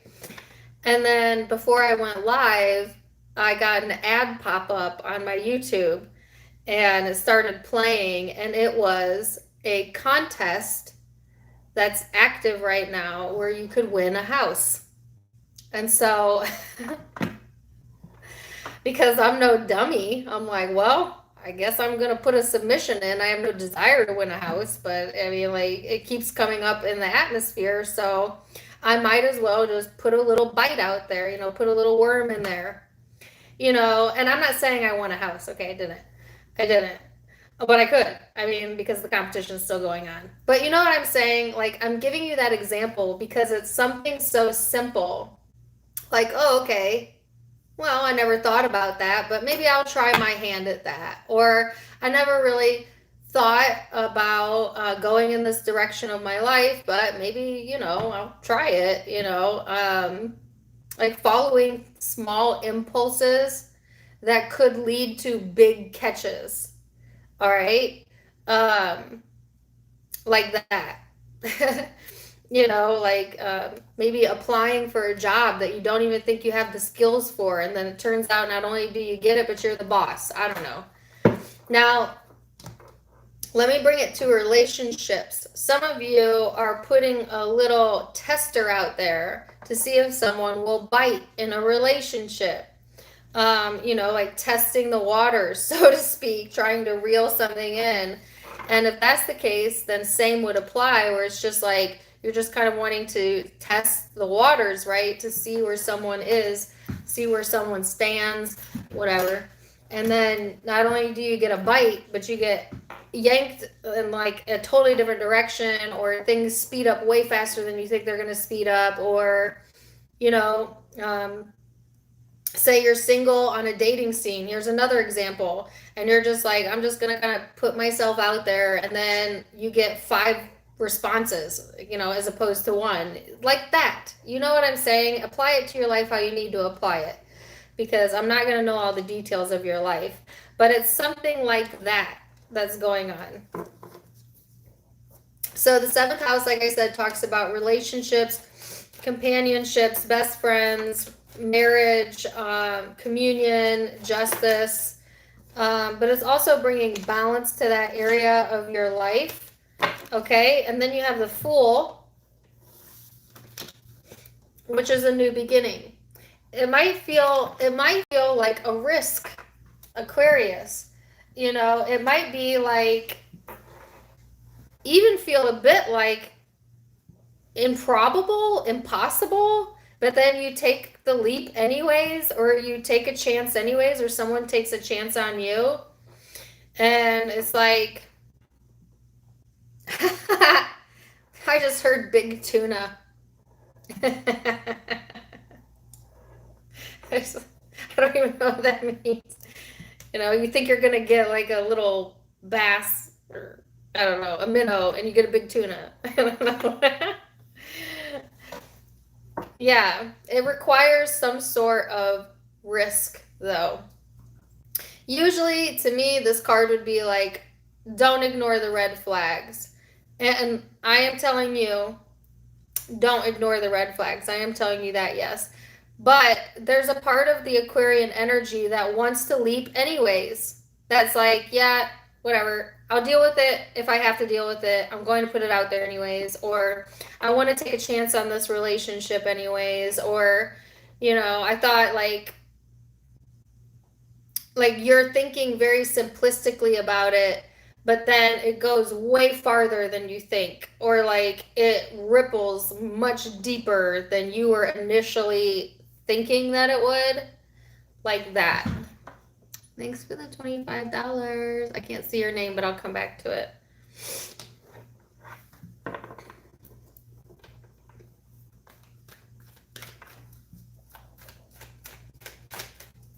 So, 9 of Wands. No, misfire.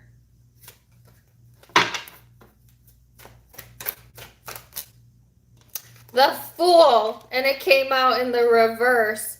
So you're having a head and heart around this, I feel, okay? What's on the bottom? Ace of Pentacles. Wow, 4 of Cups. What the what? So it's Aquarius. Some of you, what it is that someone's trying to get you to bite, okay? So now that I see all of the cards out, it could be flipped, where it's like someone wants you to bite and you're not biting because been there, did that, you ignored the red flags in the past, you fell off the cliff, and it took you a while to heal that broken heart, so you're not going to be reeled in like that, right? Others of you, it's just like you're still contemplating on whether or not to take some sort of risk here. Like trying to look at the bigger picture and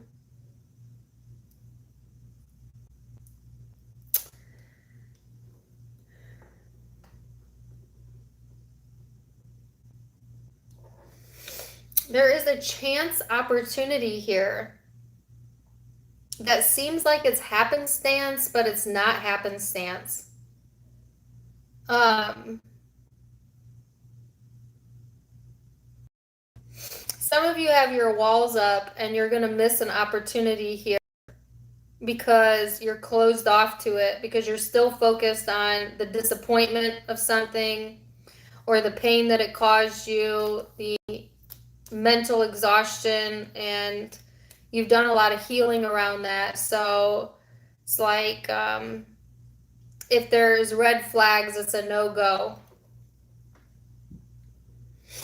So either I'm getting two very distinct groups of Aquarius here. Some of you who are ready to take the leap, you're going to ignore maybe the red flags and go for it anyways because you see that there's potential growth. And those of you that are like, nah, been there, did that, didn't work out, hurt me, took me forever to heal from it, I'm going to focus on my own growth. But there's something here about someone casting out energy to see if the other person will bite.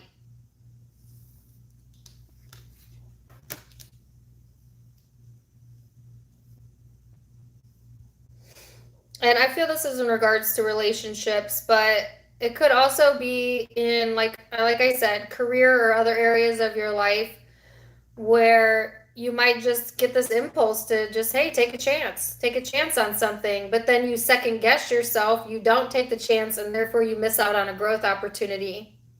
So I feel like you're really going to have to feel this out with your intuition, Aquarius. Like you're really going to have to feel this out.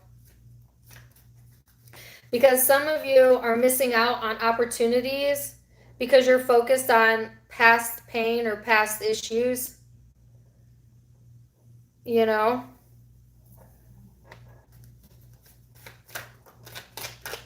The Eight of Wands, and it jumped over here into your energy. Which means this person wants your attention. Like whoever you're connecting with, they're either communicating with you or they're wanting to communicate with you. And they want a sense of feeling successful, victorious. Some of them want you to communicate with them. But I feel like you're not in that space so much as feeling guarded. You're not willing to take that leap to be the initiator. Although if someone threw out a worm, you'd bite. Does that make sense? And this person's like trying to put their energy and your energy to get you to bite. Something like that.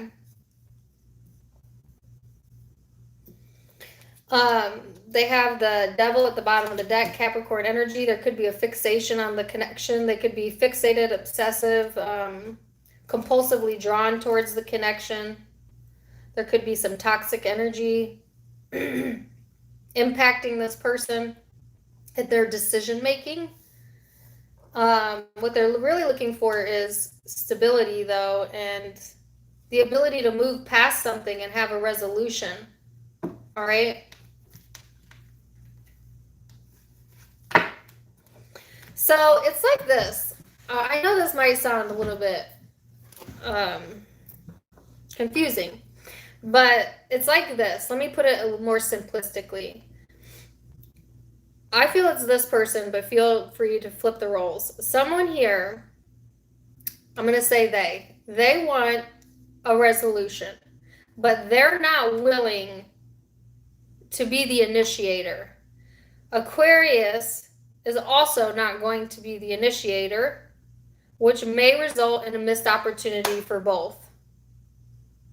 This person is instead trying to influence you through energy work, telepathy, social media, whatever. They're trying to get you to communicate something so that they can be sure that they're seen and therefore validated. And they're obsessing over it.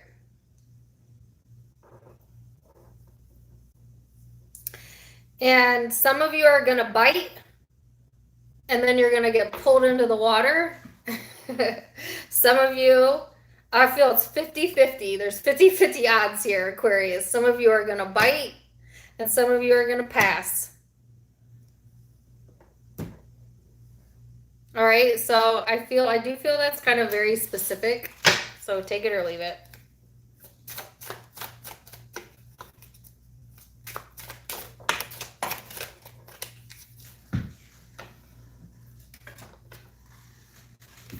The miser. So this is a bit of a stubborn energy here, not wanting to come off of something, not wanting to really budge. Ordinariness. That's the usual approach, isn't it? That's the usual approach. So some of you, the usual approach that you or this person take is to be kind of stubborn. And that's kind of ordinary. And if nothing changes, then nothing changes. And that's just the way it goes.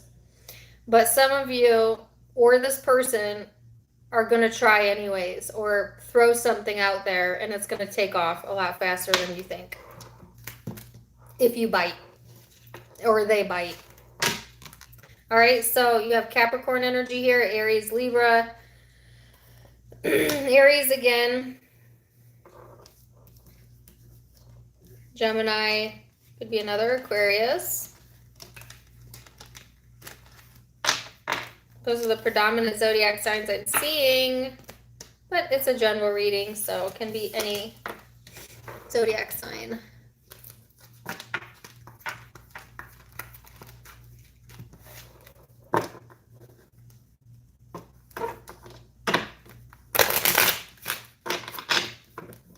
Could be any person in your life, whoever it resonates with.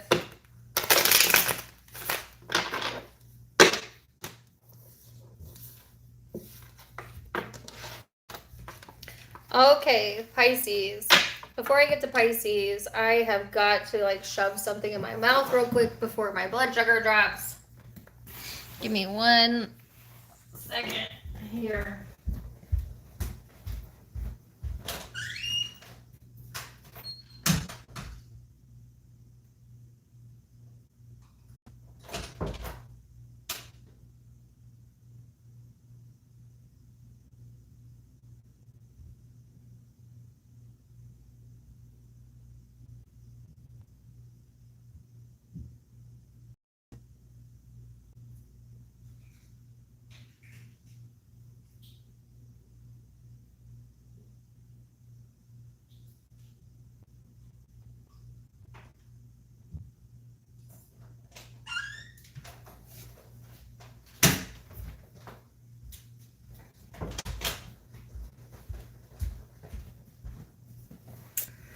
Okay, Pisces.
Pisces. So Pisces, I got into the Mystic, which is a older song. I don't think that's the actual name of it. But they also showed me someone making this hand movement, which at first I thought was someone like stirring something in a bowl, but then it looked more like a painting type of movement. It kind of reminded me a little bit of the Cancer reading. Some of you could be connecting with the Cancer or have Cancer in your chart, where like the creative parts of Pisces were being highlighted. And I find that Cancers are very creative people, but also Piscean energy to me tends to be very Intuitive, yes, but also somewhat very eclectic type of vibe, eclectic type of energy in general. But I guess it depends if you're a Pisces that's close to Aquarius. So, like my February Pisces tend to be more eclectic than the March Pisces that get closer to Aries. Those tend to be a little bit more extroverted. So it just kind of depends where you're at, what your birth chart is, but there is like an eclectic vibe coming through. And I got the song Gypsy, which I listened to. I actually played it in the background of the last, no, not the last live, one of the lives I just did on Facebook. But particularly the part of the song where she says, and it all comes down to you. Meaning like it could all come down to one person in particular, or it all comes down to you and what you want, what's your choice, what are you going to do moving forward. So take it as it resonates. They actually kind of soothed me. They kept showing me too, like these swirls of energy, swirls of color. It's like swirling around the Piscean energy. Yeah. So now I'm getting another lyric to the song, which is lightning strikes maybe once, maybe twice.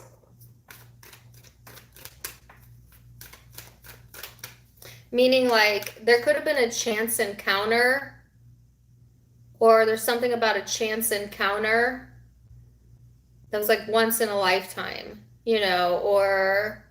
but yet it could happen again, or it could come around again. Like something that felt like a chance encounter that maybe felt only would happen once, well, maybe twice. This kind of reminds me of the Aquarian energy. The message I just got for Aquarius,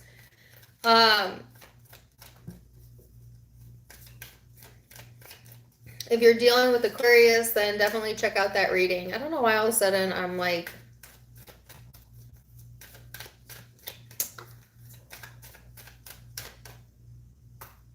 burping. I don't know. I can't help it. I'm sorry.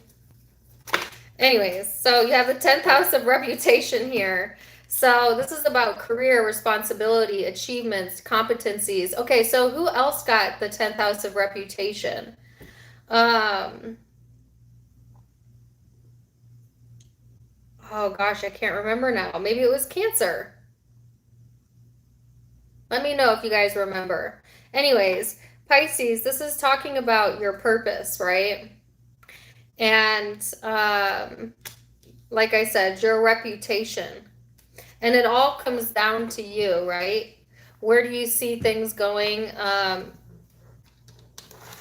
Maybe something that you thought was like a one-time chance shows up again for you in the atmosphere, in the universe when it comes to career or some sort of achievement here, but it could really be any area of your life.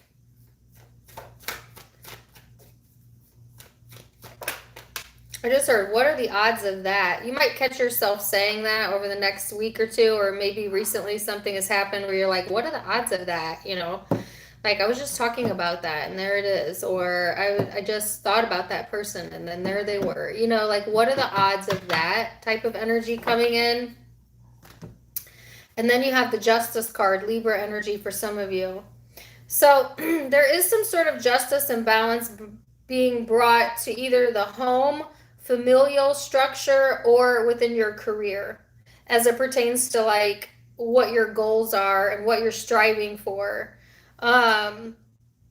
Like some sort of rebalancing act is the word that was given to me, where you feel a little bit more confident and also a little bit freer to maybe act on some of the goals that you have, or to build yourself up in an area that you feel is part of your purpose even.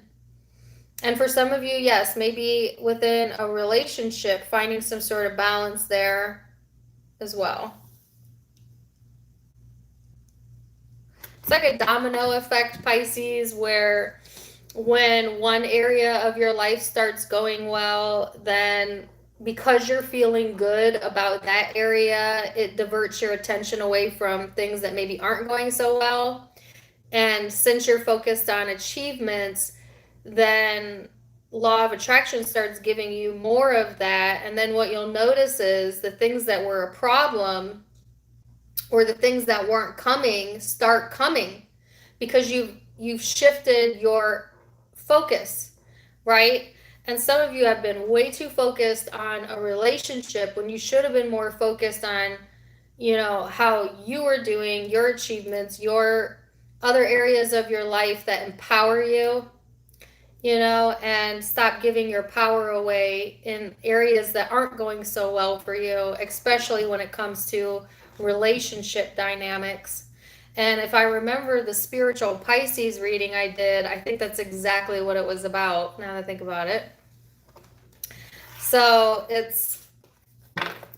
go check out that reading if you haven't. I'm not take any of them. That's 2 cards. You got Justice twice. Libra energy again. And the 4 of Pentacles, 4 of Cups, 444. You might see that on the clock. Maybe look up what 4s mean. I don't know off the top of my head.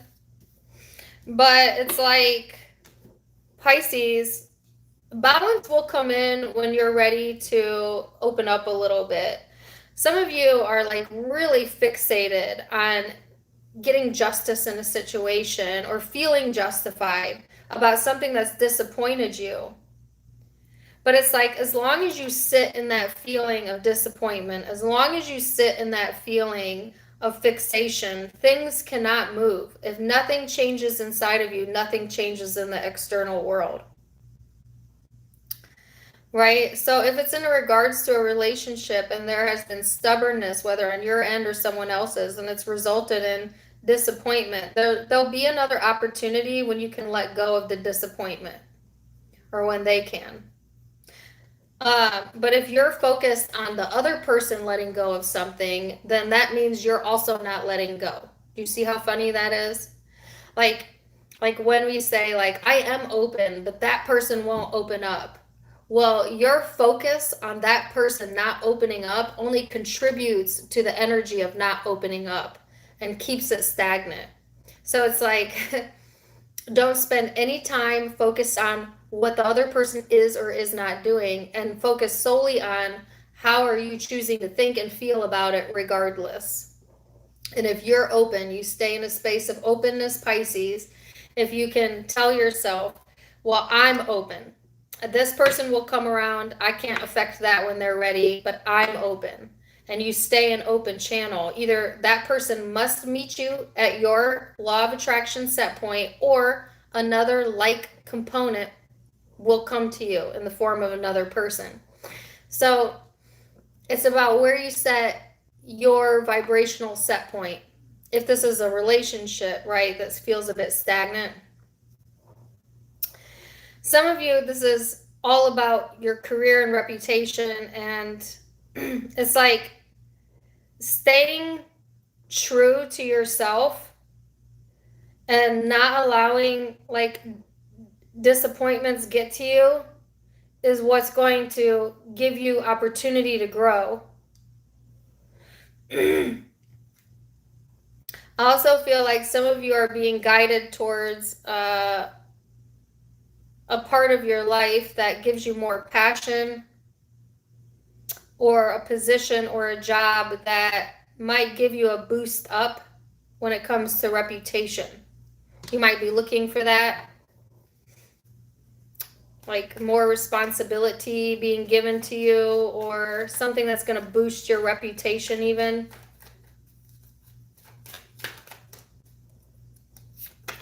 Person you're dealing with is the Fool and the King of Cups. King of Wands. On the Death card, Scorpio. Whoever you're dealing with, they have multiple personalities and or multiple, I don't want to say multiple personalities. I'm not diagnosing anybody. They have, although maybe. They have multiple faces that they show the world. They could just be temperamental, and that's all it is. Like sometimes they're impulsive, and sometimes they're emotional, sometimes they're quick to anger, sometimes not at all present, you know. There's some sort of change or transformation coming in this person's energy either way. It's like they're going to get some sort of fresh start here. And it's coming in initially through the way that they're feeling revitalized within their emotional self. And this is giving them the confidence to change something or make some changes within their own life. For some, it's giving them the confidence to end the waiting game, you know, and to move forward and follow their emotion.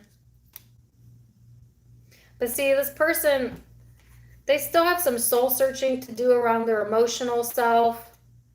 They have this issue where they get stuck in the gutter emotionally, you know, and start thinking about the past, and it really puts a damper in this person's energy. But I feel they've worked on that, or they are working on that, getting better at that, having some emotional growth in that direction, and there's some sort of transformation coming here for this person as well.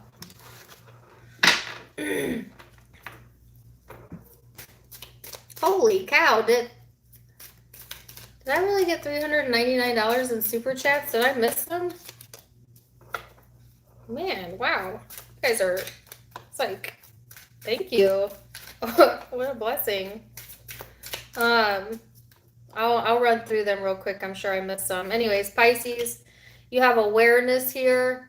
So there's some sort of awareness that you're going to be getting in regards to the situation or whatever you've been fixated on.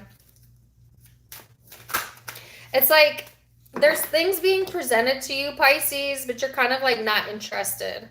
It's like, yeah, I don't really feel like doing that. Or like Spirit's trying to give you some motivation or an idea, or people are coming to you possibly and you're like, I'm good on that. No. You know, because it's not lighting you up. It's not inspiring anything in you. And then, but they're saying, well, don't be so quick to poo-poo all of those ideas because there is growth potential in some of these, you know? Anyways, you're going to get some sort of awareness around that. So then this person has the nothingness and the dream. You ever make something out of nothing? I feel like that's what this person is doing. Take it how you want, making something out of nothing. That could be good, that could be bad. What's the guidance?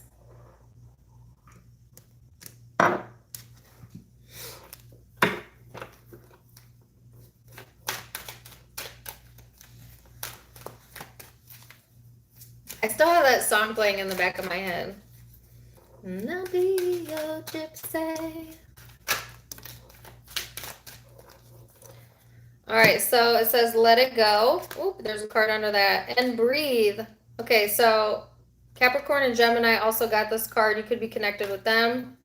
But it says once you let go of the outcome, you'll be able to release all the emotional constraints. My earring just fell out. All the emotional constraints that have held you back in the past. Trust in the higher good and guidance of Spirit, as we have only your best intentions at heart and would do everything in your power to protect you. This says let go of the outcome. Isn't that what I said? And then you'll be able to release all of the emotional constraints. Then this says breathe. The breath is a vital bridge between your body and soul. It's the connection between the inside and the outside, connecting you to the universe, spirit, and the divine source. The breath permeates your entire being with prana, which is the same life-giving force that nourishes everything in the universe. So it's like, yeah, let go, breathe. There's some sort of awareness coming in here. So Pisces, you could be dealing with a Capricorn, a Libra, an Aries, a Scorpio, Sagittarius, Leo, Taurus, and I saw Virgo at the bottom of this deck.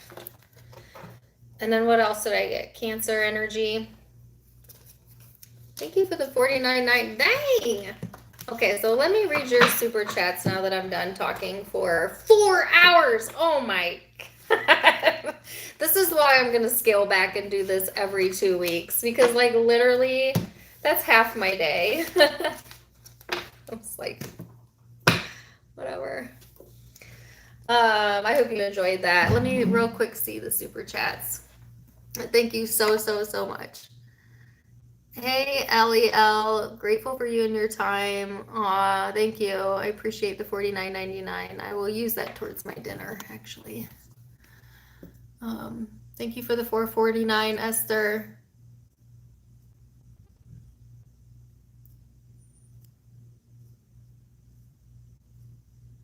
Did I miss any more? Thank you for the $5, Jacqueline. Thank you for the $25, Hamden. I think that was the last one I saw. Thank you, Kate, for the $9.99. And thank you, Raul. So I think I'm caught up there then. Anyways, thanks for joining me, guys. Thanks for hanging out with me. You can find me on Facebook and Instagram. I had to make my Instagram private because I've got all these weirdo scammer people stealing my pictures and my content and pretending to be me. FYI, I do not have a WhatsApp. I do not private message people. I don't have private readings open right now. So if someone messages you and it looks like me, I promise you it is not me. But you can still request me on Instagram. I just kind of made it private so I could be selective in who chooses me over there, or chooses me, who follows me over there. But my Facebook is public. Please do follow me there too. I go live a lot on Facebook, so you can catch fun stuff over there. But either way, I'm just happy you joined me, no matter where you joined me at. I love you guys so much. And until next time, my friends, namaste. Bye.